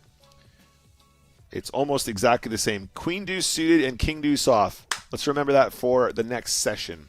Okay. So there we go. We got that one. Yeah, Jan missed you. I think that's the one. It limps when we're much shallower, and not when we're at like 12. All right, queens, heads up. This is pretty straightforward. I have always been under the assumption that queens are like 100% c-bet on this board, but I've never actually looked at the post flop. Let's open up GTO Wiz again. Did I close it? Did I close it again? There it is. All right, cool. So let's just take a look at the upload. Yeah. So on the flop, it looks like we can do. Okay, so yeah, the difference is whether or not we bet 1.5 or we bet 1, or bet 2 even. Okay, apparently. Let's take a look at the whole range here. So we limped pre as a trap. Our opponent checks. This is the flop, ace 8-7. We have queens, which is the underpair to the ace, in a spot where our opponents will have not very many ace combos. And it checks to us in the small blind. We're going to do lots of betting here, of course, obviously, right? We're betting one big blind a ton as a bluff. In fact, it's basically the entire fucking range. Interestingly enough, 1.5 is going to be the strongest stuff we have, and a very small fraction of the weakest stuff, which is just so classic GTO. Like, what's funny about this is, in order to like make this a thing without it being unbalanced is extremely difficult to do. So basically what GTO is trying to say is, we want to put more chips in because we have strong hands like queens, jacks, 10s, 9s that will all benefit from getting called by an 8 or a 7 or a straight draw or a flush draw. However, in order to make that a reality in a balanced fashion, we need to bet queen deuce offsuit on this board like 2.3% of the time, and jack deuce off like 1.8% of the time, and 10 deuce off. It's just kind of nonsense. That isn't nonsense. It makes perfect sense when you think about it. But then your opponents have to be aware of the fact that you are going to size up with some of the weakest hands in your range. It looks like it wants you to do it with the combos that have an overpair to the 8, where you have some semblance of equity. And it's probably also going to be locked to some of the suits as well, right? So blocking spades is probably going to be useful. We can see here spades is very, very useful. Blocking backdoor diamonds as well. All that kind of shit is gonna go into the mix here, which is very difficult to implement.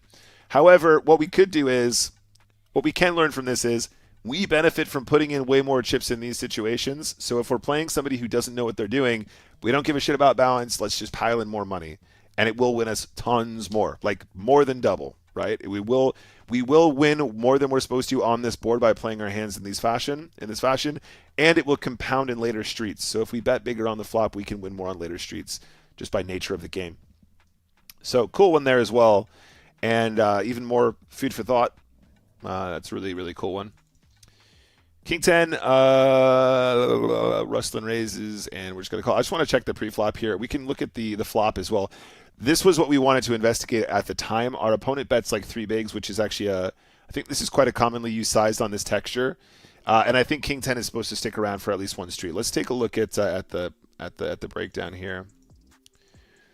I'm almost positive King 10 always calls here, or mostly always calls. Let's take a look. All right, so raise call.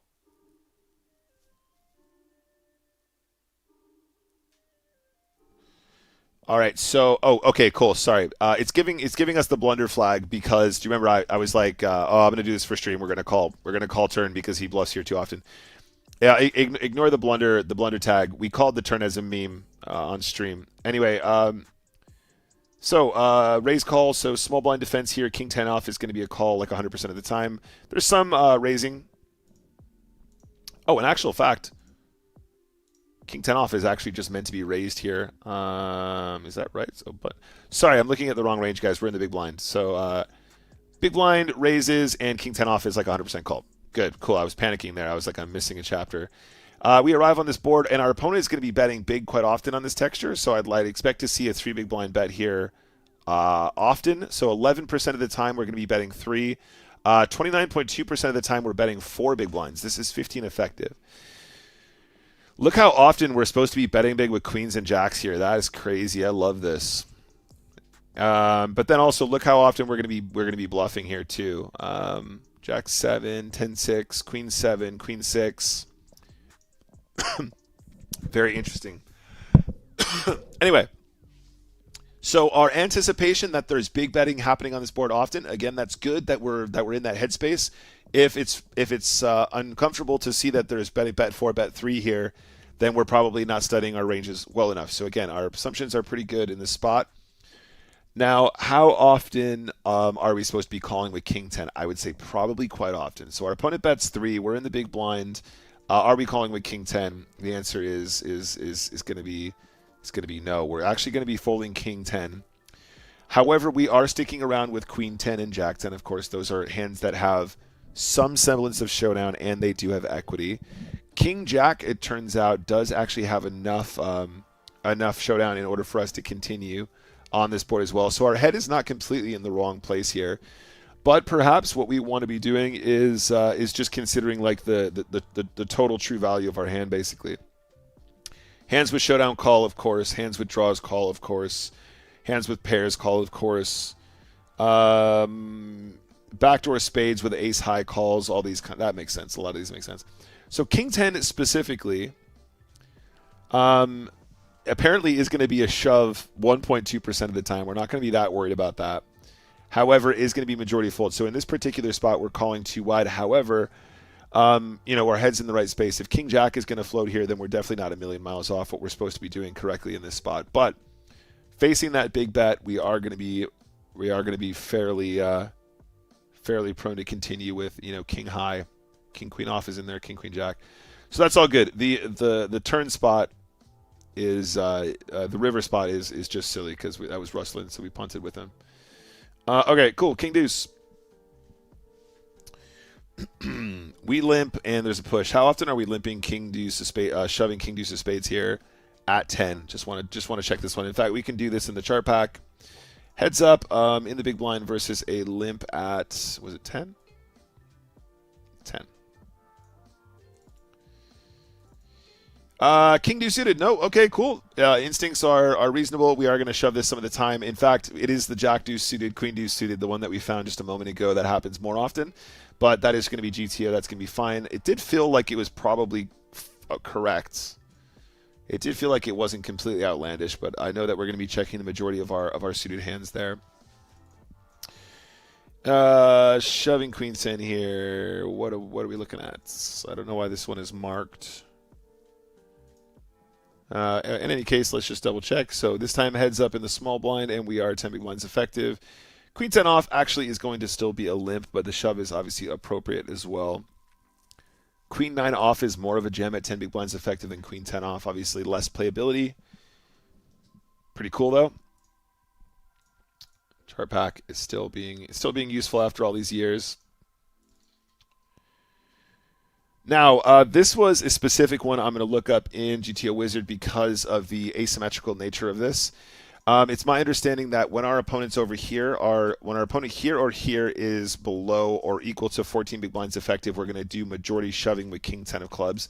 I don't know how close we're going to be able to get with this, but let's take a look and see if we can get a solve that's near it.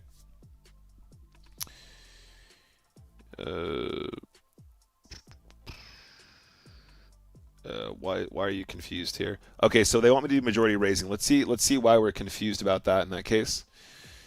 No, because okay, it's simplified. It's a 15, 15, 15. That's not what it is though. That's the problem. It's done that incorrectly. So I'm looking for 15, like equivalent 15, 15, 14, something like that. We're trying to find the asymmetrical nature of this. Let's call it 15, 15, 14 if that exists.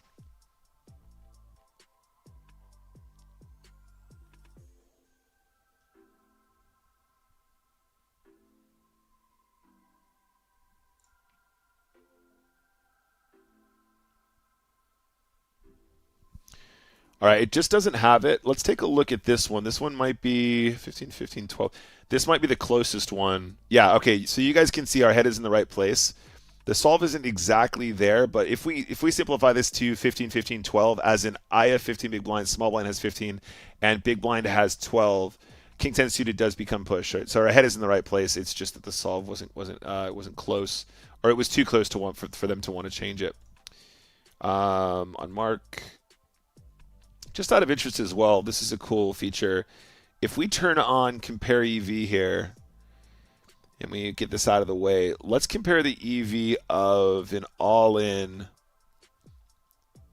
to the best action. So if we look at King 10 suited,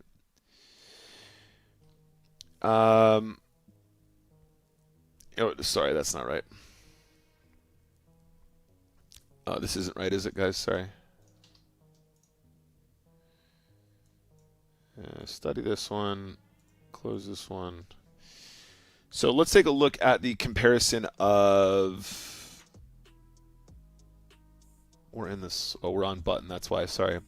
Best action versus all in. So let's take a look at King 10. Yeah, I mean, the difference between a shove and a min raise here from a theoretical standpoint is very minimal. Anytime you see a color here, that's anytime you see a more light color, it means that the difference isn't that great. Whenever they get darker, that's when the differences are considerable, right? So, like for example, jamming aces, the difference between shoving and min raising is huge. It's absolutely massive for your long-term edge. King 10 suited, it's pretty much identical. So we're not going to lose any sleep over it, but I was interested to know if we were thinking along the right lines. So that's cool. All right, ace 5. Yeah, we just 3-bet jam this again. This is going to be an NWTV simple one. So images, 3-way in the big blind, facing a button, min raise. And small blind is folded. So we're looking at 15 exactly. We are going to shove some of these weaker ace combos. We're actually doing it a little bit less than I thought in my brain. Once we get to 13, we're going to be doing a lot of this. However, we need to be careful. A lot of people start min raising a little bit too strong as we get to sort of 12 or 13 effective. But yeah, it's in there. 15 big blinds. We have fold equity. I think the shove is going to perform okay. Just out of interest, though, for the sake of completeness, let's say that there is a min raise. The small blind has folded, and now we're in the big blind, and we want to compare an all-in to the best action. So ace 4 off here.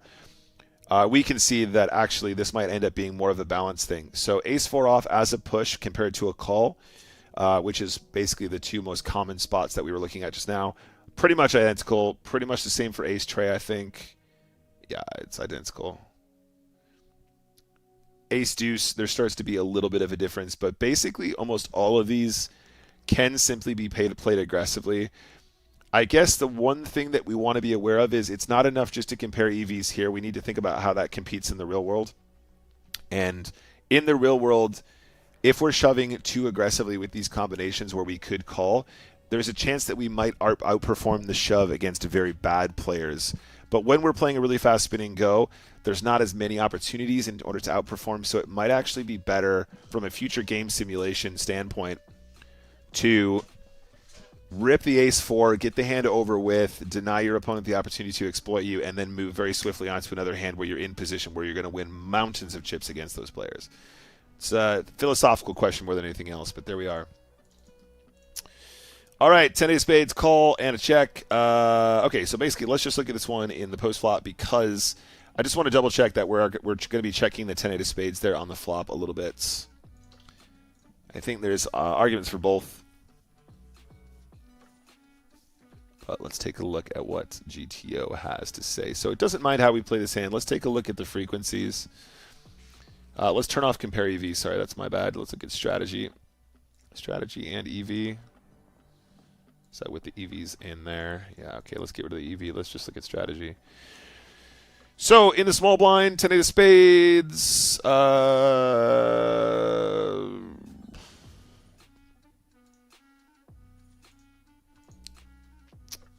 We limped heads up, right?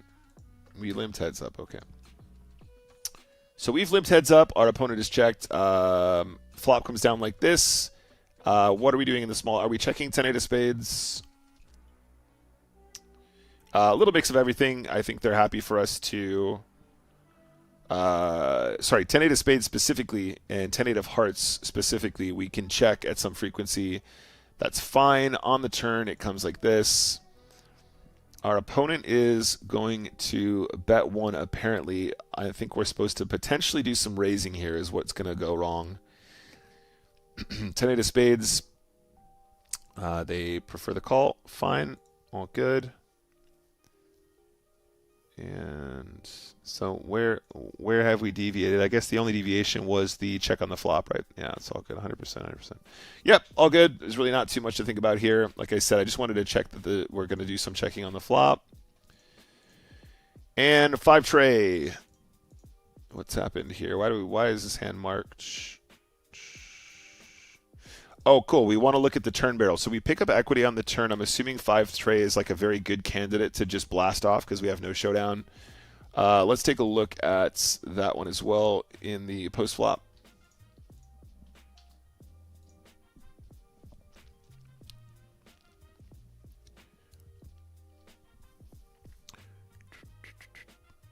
Cool. So on the turn, they don't like the bet. Okay, interesting. Let's take a look at how this pans out then. So we start this hand. Start the hand at 15 effective, and we start with a limp. I think that's fine. There's probably some raising here as well, but we'll take a look at how that works. So, small blind, we have 5 tray of spades. It's actually going to be a majority call with a very small sliver of steel. Big blind checks. On the flop, king 9 deuce. Probably just bet 1 big blind, I guess.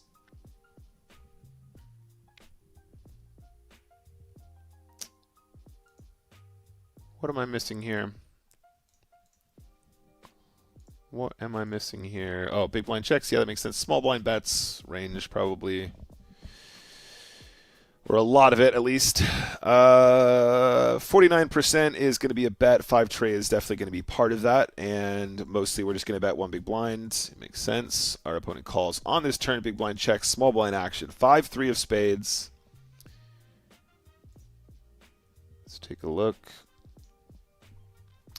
So 5 tray does want a barrel here, but they only like the barrel when we end up having the flush draw to go with it. That's really interesting. I would have assumed that this would be a prime candidate, but perhaps we're being too aggressive. Okay, interesting one for thought. And let's do the last hand of the day, guys. Raise, call. Oh, cool. So this was really early on in the day. We bet half pot on the flop with the 10-8s. In fact, that probably is meant to be a 3 big blind or 4 big blind bet like we were discussing a moment ago. I'd say probably 3 is better. And then on the turn, yeah, let's talk about the whole thing. Let's just do another post flop.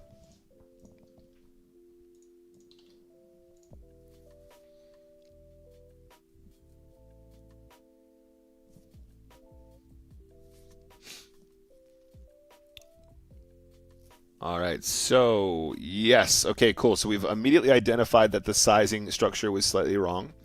I think there's a chance that in game we did that for a specific reason, though. Let me look at the player again. This was in the 10x multiplier. No, I think generally speaking, sizing up is gonna be better. I guess against this guy, betting half gets us a couple more speculative floats. You know, because people will just fold to a larger bet here more often. I think it's probably not the end of the world, but there we go. Let's take a look at the whole spot. Yeah, let's look at the whole spot here. So, first and foremost, small blind steal to 2.5 I think is fine. We had 10-8 suited. 10-8 offsuit is fine. Totally cool. 2.5 makes sense. Good call. And then on this board, the small blind, like I said, I think that looking back at it now, we want to probably make it 3 big blinds to go. And 10-8 is definitely in that category. Might be some bet big as well. No, it's just the bet 3. Fine. On the turn, how do we behave? This is where it starts to get murky. Turn off that. 10-8. We end up having not very much of it anyway. In fact, we've done this wrong. Sorry. Bet 3 and then call. And then what was the turn? Stupid. 9 of hearts. Small blind 10-8. We are going to just want to carry on barreling, it would seem. We're going to bet 4.5 or 9.5. There is some checking. In the event that we check and our opponent bets something like 4.5, what's our response? The shove. Okay, cool. So we ended up playing our hand in a way that GTO seems to approve of, but like I said before, whenever we end up getting this far down the tree, there's a lot of variables that make this potentially not a useful solve for us anymore. But it looks like our instincts to shove the turn are appropriate. It's just that we are not meant to be checking this turn that often. We're supposed to be putting more chips in the middle here, and story checks out. Really, like I said, it felt like a bit of a tricky one. Our hand does feel strong enough to go for value. It does feel like it needs protection. So as played, if we go back to the turn, what's our actual bet size here? 10-8. Probably most of the time we're going to want to bet something like 9.5. So we're all in basically on the turn. The all-in is going to be the most frequent way to play the 10-8 here, and I think that feels pretty good once we've sized that way on the flop. Anyway, interesting one there for sure, and yeah, there's a lot to learn from, lots to think about. So that is it, guys. A whole shit ton of marked hands for review, and our very first Spin and Go session done at twitch.tv/NickWalshTV or youtube.com/@NickWalshTV. And thank you very much for watching. So tomorrow we're going to do the same. We're going to play some 25s, and we're going to do some more hand reviews at the end. I will be announcing some kind of a challenge. At the moment, I'm leaning towards doing a challenge at the $25 stakes. It just feels natural to progress from the 10s to the 25s. Again, this isn't about shot taking. This isn't about bankroll. It's not about bankroll management. It's not about a bankroll challenge. I just like when we have something that we can sort of aggregate, make it like a study kind of thing, make it scientific, have point A, point B, and then what happened in between the two. I think that's fun. And then lean more into this sort of, let's share fun spots on social media and keep the social media ticking over a little bit better this year. But yeah, I think that there's a lot to think about here, guys. I've had a lot of fun during today's session. I'm going to try and get to the bottom of what's happening with those hand histories because the graph is not accurate. In fact, we are missing hands for review. So I'll see what happens in that department, and I'll get back to you. But tomorrow, 2 p.m., I'm going to do another stream like this, maybe on Friday as well. Haven't decided about that either. But I will announce an official challenge, and we will do something spin-related, guys, throughout this year. So if you enjoyed this, drop me a follow, hit me up on my social media platforms, and I'll let you guys know about what the deal is throughout 2026. But you can expect a lot more of the same. A lot more commentary, a lot more spinning goes, and hopefully we'll hit some big multis and fun stuff like that too. All right, that's it for today, guys. Love you all very much. Enjoy the rest of your evening, and I will see you guys on the flip side. See you later, guys.